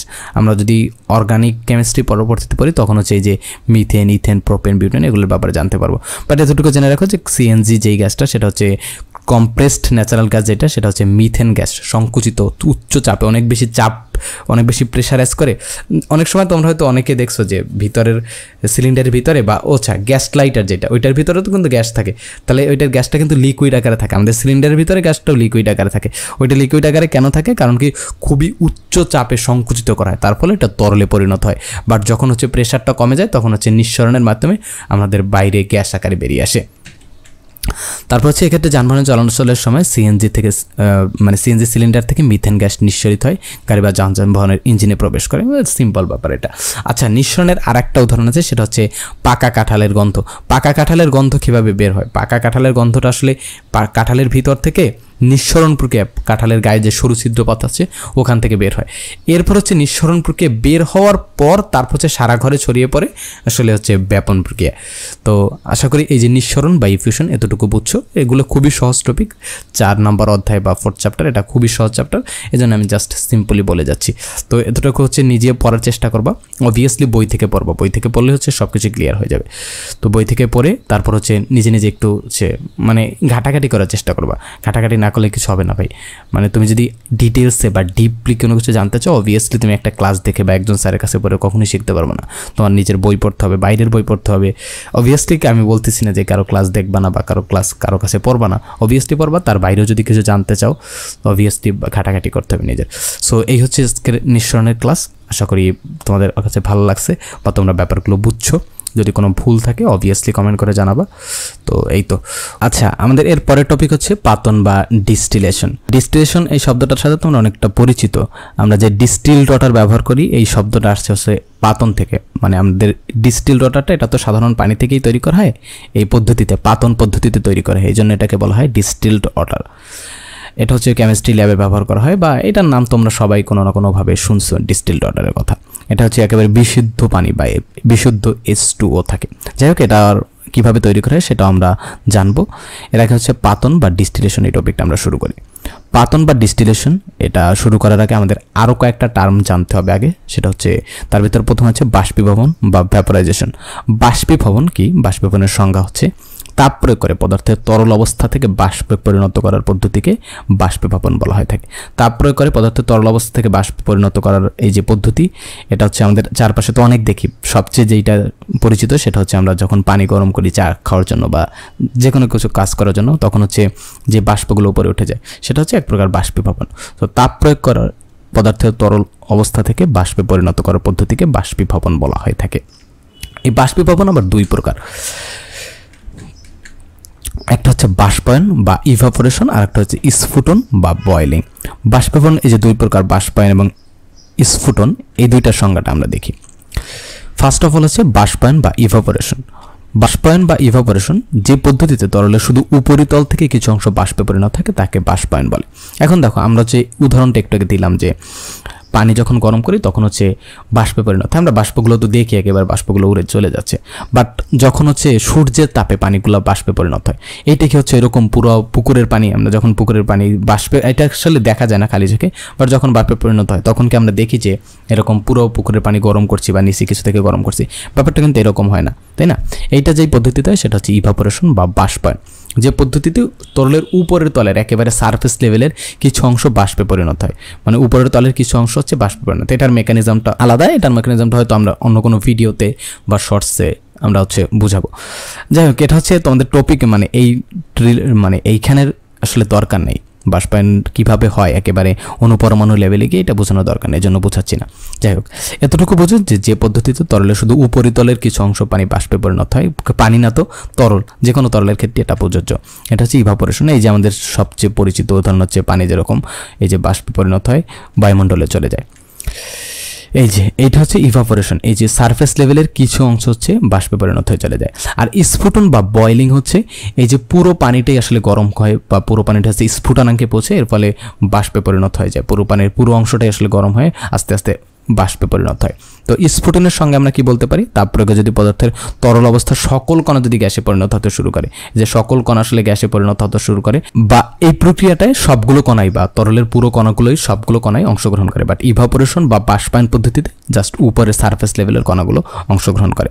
তো আশা করি ভ্যাপোরাইজেশন বা বাষ্পীভবন ব্যাপারটা বুঝছো, যে বাষ্পীভবন হচ্ছে দুই প্রকার, মানে বাষ্পীভবন ব্যাপারটা হচ্ছে তাপ প্রয়োগ করে তরলের যে কোনো তরল পদার্থের তরল অবস্থা থেকে বাষ্পে পরিণত করার পদ্ধতিকে বাষ্পীভবন বলে। বাষ্পীভবন দুই প্রকার, একটা হচ্ছে ইভাপোরেশন আর একটা হচ্ছে বয়েলিং। ইভাপোরেশন হচ্ছে জাস্ট সারফেস লেভেলের কিছু অংশ কম তাপে, এখানে প্রেশার রিলেটেড আছে আর অনেক কিছু রিলেটেড আছে, যাই হোক জাস্ট আমরা এতটুকু জেনে রাখি যে তাপ প্রয়োগ করে জাস্ট উপরের অংশটুকু বাষ্পে পরিণত করার পদ্ধতিকে ইভাপোরেশন বা বাষ্পায়ন বলে। আর বয়েলিং বা স্ফুটন হচ্ছে পুরো অংশই যখন আমরা তাপ দিয়ে বাষ্পে পরিণত করি। আচ্ছা, এরপর আর একটা জিনিস জানতে হবে, সেটা হচ্ছে ঘনীভবন বা কনডেনসেশন। ঘনীভবন বা কনডেনসেশনের উদাহরণ আমাদের চারপাশে যেটা দেখি সেটা হচ্ছে আমরা যখন ঠান্ডা কোনো বস্তুকে রেখে দিই তখন দেখি যে এর চারপাশে এই যে বিন্দু বিন্দু ঘামের মতো জমা হয়েছে। এখন আমরা অনেকে মনে করি যে ভিতর থেকে হয়তো কিছু বের হয়েছে, আসলে এইটা ভিতর থেকে কিচ্ছু বের হয়নি। আমরা যখন কোনো একটা বস্তুকে ঠান্ডা বস্তুকে রাখি তখন হচ্ছে এই যে ঘামের মতো এগুলো জমা হয়, এগুলো হচ্ছে আমাদের বাতাসে যে জলীয় বাষ্পগুলো থাকে না, এই বাতাসের এই জলীয় বাষ্পগুলো এই যে ঠান্ডা হয়, এইটা তো ঠান্ডা একটা, ধরো তুমি বোতলটা রাখছো তখন প্রথমে এগুলো ছিল না, এর পাশে এটা তো বায়ুমণ্ডলের সাথে সংস্পর্শে আছে, এখন বায়ুমণ্ডলে যে জলীয় বাষ্পগুলো আছে এগুলো এই ঠান্ডা বোতলের সংস্পর্শে এসে ঠান্ডা পানিতে পরিণত হয়েছে। এতক্ষণ বাষ্প ছিল, বাষ্প থেকে পানিতে পরিণত হয়েছে, এখন পানিগুলো কোথায় যাবে, এটার গায়ে লেগে থাকে।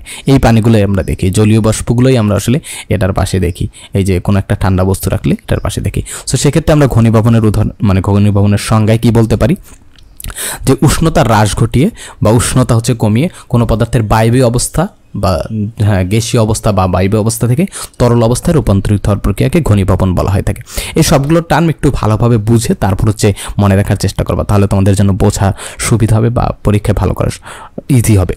আচ্ছা, ঘনীভবন বা কনডেনসেশন তোমরা আশা করি বুঝছো যে উষ্ণতার হ্রাস ঘটিয়ে, এটা হচ্ছে খুবই কঠিনভাবে লেখা, জাস্ট তোমরা উদাহরণগুলো মনে রাখতে পারো তাহলে হচ্ছে তোমরা ভালোভাবে বুঝতে পারবা। এগুলো কিন্তু বইতে একেবারে এরকম ডিটেলসে দেওয়া নেই, জাস্ট আমি বলছি তোমাদের এই যে পাতন ব্যাপারটাকে বোঝানোর জন্য। এখন দেখো, এখন আমরা বুঝলাম, এখন আসি পাতনে, সবগুলো বুঝলাম, যেগুলো টার্মগুলো লাগবে সেগুলো বুঝলাম। এখন পাতন হচ্ছে প্রথম হচ্ছে বাষ্পীভবন ঘটাবো, তারপর হচ্ছে ঘনীভবন। তো পাতন মানে হচ্ছে বাষ্পীভবন প্লাস ঘনীভবন। কোনো একটা তরলকে প্রথমে বাষ্পীভবন করব। বাষ্পীভবন মানে কি, মানে হচ্ছে তরল অবস্থা থেকে বায়বীয় বা গ্যাসীয় অবস্থা রূপান্তরিত করব। তারপর ঘনীভবন মানে কি, ঘনীভবন মানে হচ্ছে ওই গ্যাসীয় অবস্থাটাকে ঠান্ডা করে আবার তরলে পরিণত করব। এইটি হচ্ছে পাতন। এখন এখানে লাভ কি, লাভ হচ্ছে দেখো তোমার কাছে হয়তো একটা অবিশুদ্ধ পানি আছে, ধরো পানির ভিতর অনেক ধরনের জীবাণু আছে বা অনেক কিছু আছে, তো এখন তুমি যদি এটাকে বাষ্পে পরিণত করো তখন কি হবে, শুধুমাত্র পানিটা বাষ্পে পরিণত হয়ে উপরে উঠে চলে যাবে। এখন ওই বাষ্পটা তুমি সংরক্ষণ করলা, সংরক্ষণ করে ওই বাষ্পটাকে তুমি ঠান্ডা করলা, এবং এই যে ঠান্ডা করার পদ্ধতি, ঠান্ডা করার ফলে কি হবে, ওইটা পানিতে পরিণত হবে বা ওইটা হচ্ছে আবার পানিতে পরিণত হবে, ওইটাকে বলে ঘনীভবন। তো এখন দেখো তুমি হচ্ছে প্রথমে যেটা শুরু করছিলে সেটা হচ্ছে খুবই মানে বিষাক্ত পানি নিয়ে বা মানে যেটার ভিতর অনেক ময়লা আবর্জনা আছে এটা, কিন্তু তুমি এই প্রক্রিয়াটা সম্পন্ন করার পর তুমি কি পাইলা, একেবারে বিশুদ্ধ পানি পাইলা। এটা হচ্ছে পাতন প্রক্রিয়ার বেনিফিট। কি বলতে পারি যে distillation is equal to vaporisation plus condensation. আশা করি পাতন এতটুকু তোমরা বুঝছো। এখন পাতনের একটা এক্সপেরিমেন্ট দেওয়া আছে, এটা হচ্ছে সিম্পল এক্সপেরিমেন্ট একটা, তোমাদের প্রত্যেকটা স্কুলে, হাই স্কুলের কথা বলছি, প্রত্যেকটা স্কুলে এই সেট আপ একেবারে আছে, মানে থাকার কথা, স্বাভাবিকভাবে থাকে। সো তোমরা স্যারদের কাছে রিকোয়েস্ট করে এগুলো বের করে দেখতে পারো, খুবই সিম্পল সেট আপ, জাস্ট হচ্ছে স্ট্যান্ড কিছু হচ্ছে কনিক্যাল ফ্লাক্স দিয়ে আর কিছু যেন দিয়ে শুরু করছে। আচ্ছা যাই হোক, ধরো এখানে একটা পাত্র আছে, এই যে প্রথম শুরু কিন্তু এই জায়গা থেকে, যে সমুদ্রের পানি বা যে কোনো পানি বা লবণ পানি নাও, তোমরা একটা পাত্রে পানি নিবা এবং এখানে থার্মোমিটার দেওয়া থাকবে, তারপর হচ্ছে এখানে নিচে এই জায়গা থেকে তাপ দিবা। তাপ দেওয়ার ফলে কি হবে, এখানে বাষ্পে পরিণত হবে ব্যাপারটা, মানে পানিটা বাষ্পে পরিণত হবে। বাষ্পে পরিণত হওয়ার ফলে এখানে কিন্তু নিচে লবণগুলো থেকে যাবে, লবণগুলো এখানে নিচে থেকে যাবে। তো এখন হচ্ছে এই জায়গা থেকে এই জায়গায় আসবে, এই জায়গা থেকে এই জায়গায় আসবে, এই জায়গা থেকে এই জায়গায় চলে আসবে। এখন দেখো এইখানে কি হবে, এটাকে শীতক বলা হয় থাকে। শীতক বলা হয় কেন, কারণ হচ্ছে এই দেখো দুইটা পাইপ আছে এখানে, কিন্তু একটা পাইপ, এই একটা পাইপ থেকে ট্যাপের পানি ঢুকবে আর একটা পাইপ থেকে ট্যাপের পানি বের হবে। তার মানে কি এই জায়গাটা ঠান্ডা হয়ে যাবে না, ট্যাপের ঠান্ডা পানি ঢুকবে।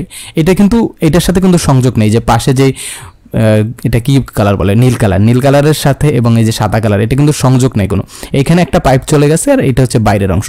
তো বাইরের অংশ যদি ঠান্ডা পানি থাকবে তাহলে এই যে অংশটাকে ও ঠান্ডা করে দিবে। তো এখানে ঠান্ডা করে দিলে এখানে ঢুকছে জলীয় বাষ্প, জাস্ট এখানে হচ্ছে মানে এই জায়গা থেকে গরম জলীয় বাষ্প ঢুকছে এবং এইখান থেকে আস্তে আস্তে এখানে আস্তে আস্তে ও পানিতে পরিণত হবে, কারণ কি ঠান্ডা করে ফেলবে। সো এইখান থেকে আমরা যে পানিটা পাবো সেটা হচ্ছে আমাদের ডিস্টিলড ওয়াটার বা একেবারে বিশুদ্ধ পানিটা পাবো। ডিস্টিলড ওয়াটার বলা যায় না, জাস্ট হচ্ছে বলতেও পারা চাইলে জাস্ট বিশুদ্ধ আমরা পানি পাবো।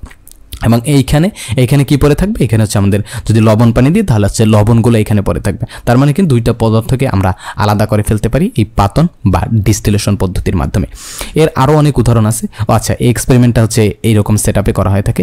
এই যে দেখো, ওইটা জাস্ট ওই পাশে ছিল, মানে উল্টা পাশ সাইডে ছিল। এটা হচ্ছে পাত্রটা, পানির পাত্রটা এই পাশে ছিল আর এটা পানির পাত্রটা এই পাশে। এই যে দেখো, এখানে তাপ দেওয়া হচ্ছে, তারপর এখান থেকে জলীয় বাষ্প গিয়ে এখান থেকে এখানে নামছে এবং এইখান থেকে এইটাকে ঠান্ডা করার জন্য এই দেখো ট্যাপের পানি দেওয়া হচ্ছে, কন্টিনিউয়াসলি ট্যাপের পানি এই জায়গা থেকে ঢুকছে ট্যাপের পানি এবং এই জায়গা দিয়ে এই পাইপটার মাধ্যমে বেরিয়ে যাচ্ছে। আমি ভিডিওটা প্লে করি। এই যে দেখো, এখানে তাপ দেওয়া হচ্ছে, এখান থেকে জলীয় বাষ্প যাচ্ছে, এই যে পানি দেখাও যাচ্ছে যে পানিগুলো পড়ছে আস্তে আস্তে। সো এই হচ্ছে পাতন বা ডিস্টিলেশনের যে এক্সপেরিমেন্টটা তোমাদের বইতে দেওয়া আছে সেটা। আশা করি এতটুকু বুঝছো। আচ্ছা, এরপরে হচ্ছে পাতন প্রক্রিয়া। আমাদের চারপাশে হয়তো আমরা মানে এক্সাম্পলটা হচ্ছে চারপাশে দেখি না, চারপাশে হয়তো জাস্ট ডিস্টিল ওয়াটারের উদাহরণটাই দেখি আমরা। এইটা হচ্ছে অপরিশোধিত তেল। আমরা অনেকে মনে করি যে প্রথমেই একেবারে অধ্যায় শুরুতে বলছিলাম যে আমরা যে খনিতে তেল পাই সেটা কিন্তু অপরিশোধিত, মানে সবগুলো একসাথে পাই, পেট্রোল, অকটেন, মোবিল সবগুলো একসাথে পাই। এবং এই তেলগুলোকে বিশুদ্ধ করার মাধ্যমে, পরিশুদ্ধ করার মাধ্যমে বা রিফাইনিংয়ের মাধ্যমে, ফ্যাক্টরিতে রিফাইনিংয়ের মাধ্যমে আলাদা আলাদা তেলে পরিণত করা হয় এবং এখানেও ডিস্টিলেশন ব্যবহার করা থাকে। এইখানে যেই পদ্ধতিটা ব্যবহার করা থাকে সেটাকে বলা হয় থাকে ফ্র্যাকশনাল ডিস্টিলেশন। ফ্র্যাকশনাল ডিস্টিলেশন মানে হচ্ছে আংশিক পাতন, মানে এক একটা অংশের পাতন করা হয়। এই ব্যাপারটা এরকম, এই যে এইটা দেখো, এখানে হচ্ছে অপরিশোধিত তেল। এইটা হচ্ছে একটা সিলিন্ডারের ভিতর নিল, বড় একটা সিলিন্ডারের ভিতর নিল। এখন দেখো এক একটা পদার্থের স্ফুটনাঙ্ক কিন্তু এক এক রকমের। তো এখন এইটার ভিতর যেহেতু সবগুলো আছে, পেট্রোলিয়াম গ্যাস আছে, পেট্রোল আছে, ন্যাফথা আছে, ন্যাফথালিন আছে, প্যারাফিন আছে, তারপর বিটুমিন আছে, সব কিছু আছে। সো এখন যদি আমরা এই জায়গায় মানে এই সিলিন্ডারটার ভিতর এক একটা অংশে বা এই জায়গাটার ভিতর এক একটা অংশে এক একটা তাপ দিতে পারি, তার মানে হচ্ছে ওই অংশ থেকে ওই অংশগুলো আলাদা হয়ে যাবে, মানে ওই অংশটায় শুধুমাত্র ওই অংশের হচ্ছে বাষ্প থাকবে। সো এক্ষেত্রে কী করা হয়, দেখো এই জায়গায় তাপ দেওয়া হচ্ছে 25 ডিগ্রি, মানে 25 ডিগ্রির বেশি তাপমাত্রা দেওয়া হয়েছে। তারপর এখানে হচ্ছে 25 থেকে 60 ডিগ্রি, তারপর এখানে হচ্ছে 60 থেকে 180 ডিগ্রি, এই জায়গায় দেওয়া হচ্ছে 180 থেকে 220 ডিগ্রি, 220 থেকে 250 ডিগ্রি বা 250 ডিগ্রি, 250 থেকে 300 ডিগ্রি, 300 থেকে 350 ডিগ্রি। এই দেখো প্রত্যেকটা জায়গায় কিন্তু আলাদা তাপমাত্রা দেওয়া হয়েছে। এখন দেখো এই জায়গায় 25 ডিগ্রি তাপমাত্রায় বাষ্পে পরিণত হয় কোনটা, পেট্রোলিয়াম গ্যাস যেটা, সেটা হচ্ছে বাষ্পে পরিণত হয়। তো এই জায়গা থেকে আমি হচ্ছে এইটার বাষ্পটাকে আলাদা করে যদি ফেলতে পারি, কারণ এইখানে বাষ্প 25 ডিগ্রিতে বাষ্পে পরিণত হয় শুধুমাত্র পেট্রোলিয়াম গ্যাস, অন্যগুলো তো তরল থাকে। তো 25 ডিগ্রিতে ওকে আমি আলাদা করে ফেললাম এবং এই অংশটা থেকে আমি হচ্ছে 25 থেকে 60 ডিগ্রি এখানে ইনশিওর করা হয়, তাহলে এইখানে যে বাষ্পটা থাকবে সেটা হচ্ছে পেট্রোলের বাষ্প। সো পেট্রোলের বাষ্পটা আমরা যদি এখান থেকে বের করে ফেলি এবং এটাকে যদি আমি ঠান্ডা করি তাহলে হচ্ছে আমরা পেট্রোল পেয়ে যাবো। এরকম করে সবগুলো হচ্ছে আমরা জাস্ট হচ্ছে এই যে আংশিক পাতনের মাধ্যমে বা ফ্র্যাকশনাল ডিস্টিলেশনের মাধ্যমে সবগুলো পেয়ে যাবো। এই তাপমাত্রাগুলো তোমরা মুখস্থ রাখতে পারো, এগুলো হচ্ছে পরীক্ষা আসতে পারে যে কত ডিগ্রি তাপমাত্রায় হচ্ছে এই যে আংশিক পতন ঘটানো হয়, পেট্রোলের আংশিক পতন ঘটানো হয় বা ডিজেলের আংশিক পতন কত ডিগ্রি তাপমাত্রায় ঘটানো হয়। তারপর হচ্ছে এই যেটা বলছিলাম যে সর্বশেষ যেটা একেবারে তলানি হিসেবে থাকে সেটা হচ্ছে বিটুমিন বা রাস্তার পিচ হিসেবে আমরা যেটা ব্যবহার করি সেটা। তো আশা করি পাতন বা ডিস্টিলেশন এই টপিকটা তোমরা বুঝছো, ভালোভাবে বুঝছো আশা করি। তো আমাদের এর পরের টপিক হচ্ছে ঊর্ধ্বপতন বা সাবলিমেশন। ঊর্ধ্বপতন বা সাবলিমেশনের এটার উদাহরণ আমরা প্রথমেই দেখছি এবং আমাদের চারপাশেও দেখতে পাই, সেটা হচ্ছে ন্যাপথালিন। আমরা বাথরুমে বা বেসিনের ভিতরে এটা দিয়ে রাখি অনেক সময়। তারপর হচ্ছে জামা কাপড়কে সুগন্ধিযুক্ত করার জন্য জামা কাপড়ের ভিতর দিয়ে রাখি এগুলো, এটা হচ্ছে ন্যাপথালিন। এবং এটার আর একটা উদাহরণ একেবারে অধ্যায় শুরুতেই আমরা দেখছি, সেটা হচ্ছে ড্রাই আইস। এই যে ড্রাই আইস, এটা হচ্ছে কঠিন পদার্থ একটা, এটা হচ্ছে তাপ দিলে সরাসরি বাষ্পে পরিণত হয়। যে ড্রাই আইসের ভিডিওটা দেখছিলাম, খুবই ইন্টারেস্টিং ভিডিও। এটা রেস্টুরেন্টে ইউজ করা হয় খাবার পরিবেশনকে একটু সুন্দর করার জন্য। তারপর হচ্ছে আর অনেক কাজে ইউজ করা হয়। আচ্ছা, এটা এখন হচ্ছে ঊর্ধ্বপতন বা সাবলিমেশনের সংজ্ঞাটা দেখি। যে ঊর্ধ্বপতন হচ্ছে এমন একটি প্রক্রিয়া যেখানে কোনো কঠিন পদার্থকে তাপ প্রয়োগ করলে সেটি তরলে পরিণত না হয়, সরাসরি বাষ্পে পরিণত হয়। একটু আগে যেটা দেখলাম যে এই যে এইটাকে যখন আমি তাপ প্রয়োগ করার পর বা তুমি যদি কিছু ন্যাপথালিন নাও এবং ন্যাপথালিন নিয়ে তুমি এটা ভিতরে যে তাপ প্রয়োগ করো, তাহলে দেখবা তুমি কোনো তরল পদার্থ পাবা না, তুমি মানে উড়ে যাবে, বাষ্পে পরিণত হয়ে উড়ে যাবে, তুমি কিছুই পাবা না শেষে। এইটা হচ্ছে ঊর্ধ্বপতন বা সাবলিমেশন। যে ঊর্ধ্বপতন হচ্ছে এমন একটি প্রক্রিয়া যেখানে কোনো কঠিন পদার্থকে তাপ প্রয়োগ করলে সেটি তরলে পরিণত না হয়, সরাসরি বাষ্পে পরিণত হয়। এটা হচ্ছে ঊর্ধ্বপতন বা সাবলিমেশন। এটা খুবই সিম্পল ব্যাপার, তোমরা আশা করি বুঝছো। এটার উদাহরণ অনেকগুলো দেওয়া আছে। নিশাদল বা NH4Cl, আই ডোন্ট নো নিশাদল এটাকে কেন বলা হয় এবং এটা দিয়ে কী কাজ করা হয়, জাস্ট হচ্ছে আমি গুগল থেকে নিয়ে এখানে দিয়ে দিছি। আচ্ছা, এরপর হচ্ছে কর্পূর হচ্ছে এটার সংখ্যা হচ্ছে C10H16O। তারপর হচ্ছে এই যে এটা হচ্ছে aluminium chloride, AlCl3 aluminium chloride. তারপরে একটা দেওয়া আছে আয়োডিন। তো এইগুলো হচ্ছে সব ঊর্ধ্বপাতিত পদার্থ বা এগুলো হচ্ছে কঠিন থেকে সরাসরি বাষ্পে পরিণত হয়, তরলে পরিণত হয় না। এরপর তোমাদের বই হচ্ছে, আচ্ছা তোমাদের বই একটা করছে কি যে একটা এক্সপেরিমেন্ট দেওয়া আছে। এখন এই এক্সপেরিমেন্টটা না আছে ইউটিউবে কোনো ভিডিও, না আছে মানে ওনরা নিজেরা পর্যন্ত একটা ছবি দেয় না। তো ওনরা এই বই তো আমি জানি না ওনরা কীভাবে লিখছে, বাট আমার মনে হয় যে একেবারে সরাসরি কোনো দায়িত্বশীল মানুষ হয়তো লেখে নেয় বই। আই ডোন্ট নো এখানে অ্যাকচুয়ালি কী করা হয়েছে, যে কোনো মানে একটা এক্সপেরিমেন্ট জাস্ট লিখে দিয়েছে, ওই এক্সপেরিমেন্টের একটা ছবি তো দিবে অন্তত, সেইটাও পর্যন্ত দেয় না। এবং এক্সপেরিমেন্টের ছবি ভিডিও খুব একটা অনলাইনে নাই কোথাও, মানে কি বুঝাইছে এক্সপেরিমেন্ট তো একই টাইপের, একই কেমিক্যাল দিয়ে এক্সপেরিমেন্ট তো কত টাইপেরই করা যায়। এখন কি বুঝাইছে আসলে ওনরা, সেটার একটা ছবি তো অবভিয়াসলি দেওয়া উচিত ছিল, বাট কিছুই দেয়নি। এবং ওইটা আসল কথা হচ্ছে মেবি আমার ধারণা ওখানে ওইটা লিখছে, তারপর হচ্ছে ইউটিউবে বা ফেসবুকে না তো সরি গুগলে কোথাও পায় নাই কোনো ওইটার রিলেটেড কোনো ছবি, এই জন্য দেয় নাই। কারণ তোমাদের বইয়ের বেশিরভাগ ছবি কিন্তু হচ্ছে উইকিপিডিয়া থেকে মেরে দেওয়া। আচ্ছা যাই হোক, অনেক বড় বড় স্যারের লেখছে, তাদের ব্যাপারে কথা না বলি। যাই হোক, ঊর্ধ্বপতন বা সাবলিমেশন, এটার ব্যাপারে আর একটা লেখা আছে যে কোনো কঠিন পদার্থের মিশ্রণের মধ্যে যদি একটি ঊর্ধ্বপাতিত পদার্থ মিশ্রিত থাকে তাহলে ওই ঊর্ধ্বপাতিত পদার্থের মিশ্রণ থেকে সহজেই পৃথক করা যায়। এটা সিম্পল ব্যাপার।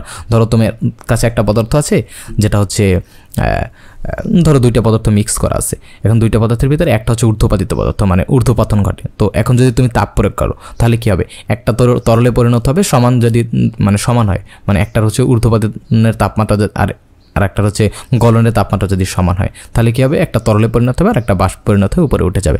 আবার যদি গলনাঙ্ক অনেক বেশি হয় সেক্ষেত্রে ওটা হচ্ছে কঠিনে থেকে যাবে, ওই পদার্থটা কঠিনে থেকে যাবে, এবং অন্যটা হচ্ছে ঊর্ধ্বপাতিত যে পদার্থটা সেটা বাষ্প পরিণত হয়ে চলে যাবে। এখানে উদাহরণ আছে খাবার লবণের সঙ্গে অ্যালুমিনিয়াম ক্লোরাইড বা নিষাদাল মিশ্রিত থাকলে ঊর্ধ্বপাতন প্রক্রিয়ায় নিষাদালকে আলাদা করা যাবে। তো এই দুইটার মিশ্রণকে আমি যদি তাপ দিই তাহলে কী হবে, নিষাদল বা অ্যালুমিনিয়াম ক্লোরাইড NH4Cl এটা হচ্ছে আলাদা হয়ে উড়ে যাবে বা বাষ্পে পরিণত হবে। আর নিচে যেটা পরে থাকবে সেটা হচ্ছে খাবার লবণ বা NaCl সোডিয়াম ক্লোরাইড এটা পরে থাকবে। সো এই হচ্ছে ঊর্ধ্বপতন বা সাবলিমেশন বা টোটাল ওভারঅল এই অধ্যায়টা খুব একটা কঠিন ছিল না, আশা করি বুঝছো। এবং আমার পড়ানোর পর অবভিয়াসলি বই পড়ার চেষ্টা করবো, বই ছাড়া কোনো উপায় নেই, অবভিয়াসলি বই পড়ার চেষ্টা করবো। হ্যাঁ, বইয়ের ব্যাপারে কিছু প্রবলেম আছে, অবভিয়াসলি আমি এজ এ টিচার বইয়ের প্রবলেমগুলো আইডেন্টিফাই করবো এবং এগুলোকে ধরাই দেবো তোমাদের এক জায়গায় প্রবলেম আসছে। তবে বই পড়া কখনো ছাড়া যাবে না। গাইড নিয়ে তোমরা কমেন্ট করে ফাটাই ফেলতেছো। হ্যাঁ, তোমরা গাইড চাইলে হেল্প নিতে পারো, গাইডের হেল্প নিতে পারো, বাট আমি কখনো সরাসরি কোনো গাইড সাজেস্ট করবো না। আমি সবগুলোর লিঙ্ক একেবারে কমেন্ট বক্সে দিয়ে দেবো, যতগুলো মার্কেটে আছে তোমরা দেখে যেটা পছন্দ ওইটা কিনে নেবা। গাইড আমি কখনো সাজেস্ট করবো না, বাট সর্বপ্রথম তোমাদের বই পড়তে হবে। বই পড়ার কোনো বিকল্প নাই, এটা হচ্ছে আসল কথা। বই পড়তেই হবে। ওই যে আমাদের এক স্যার ছিল, উনি বলতো যে এটা হচ্ছে এইটা করতেই হবে, শেষে একটা রহস্যই আছে। এইরকম হচ্ছে বইয়ের ব্যাপারটা, শেষে একটা রহস্যই আছে। আর তুমি যদি জানতে চাও বেশি কিছু, অবভিয়াসলি বাইরের বই পড়তে হবে। সো এইটাই, এই চ্যাপ্টার নিয়ে অনেক দিন আমি ঘুরাইছি, এই জন্য এক্সট্রিমলি সরি, বাট আশা করছি এরপর থেকে আর কোনো প্রবলেম হবে না, মানে পরের অধ্যায়গুলো আমি খুব দ্রুত দিতে পারবো। সো এই তো। আর ক্লাসে যদি কোনো ভুল থাকে অবভিয়াসলি কমেন্ট করে জানাবা, আমি চেষ্টা করবো আমার ভুলগুলো শুধরে নেওয়ার জন্য। আর আমাদের একটা গ্রুপ আছে, কমিউনিটি আছে বর্ণমালা স্কোয়াড নামে, ওই গ্রুপটা জয়েন নেওয়ার চেষ্টা করবো, কারণ কমেন্ট বক্সে অনেক কিছুর উত্তর দেওয়া যায় না, প্লাস আমাদের অনেক আপডেট আমরা ওইখানে জানাই। সো এখানে জয়েন হয়ে নিলে আমাদের কমিউনিটির ভিতর থাকতে পারবা। ডিসক্রিপশন এবং কমেন্ট বক্সে সব জায়গায় লিঙ্ক দেওয়া থাকে, এবং বর্ণমালা স্কোয়াড লিখে সার্চ দিলেই তোমরা হচ্ছে গ্রুপটা পেয়ে যাওয়া ফেসবুকে। সো এই ছিল আজকের ভিডিও, দেখা হবে হয়তো পরবর্তী কোনো ভিডিওতে। আসসালামু আলাইকুম।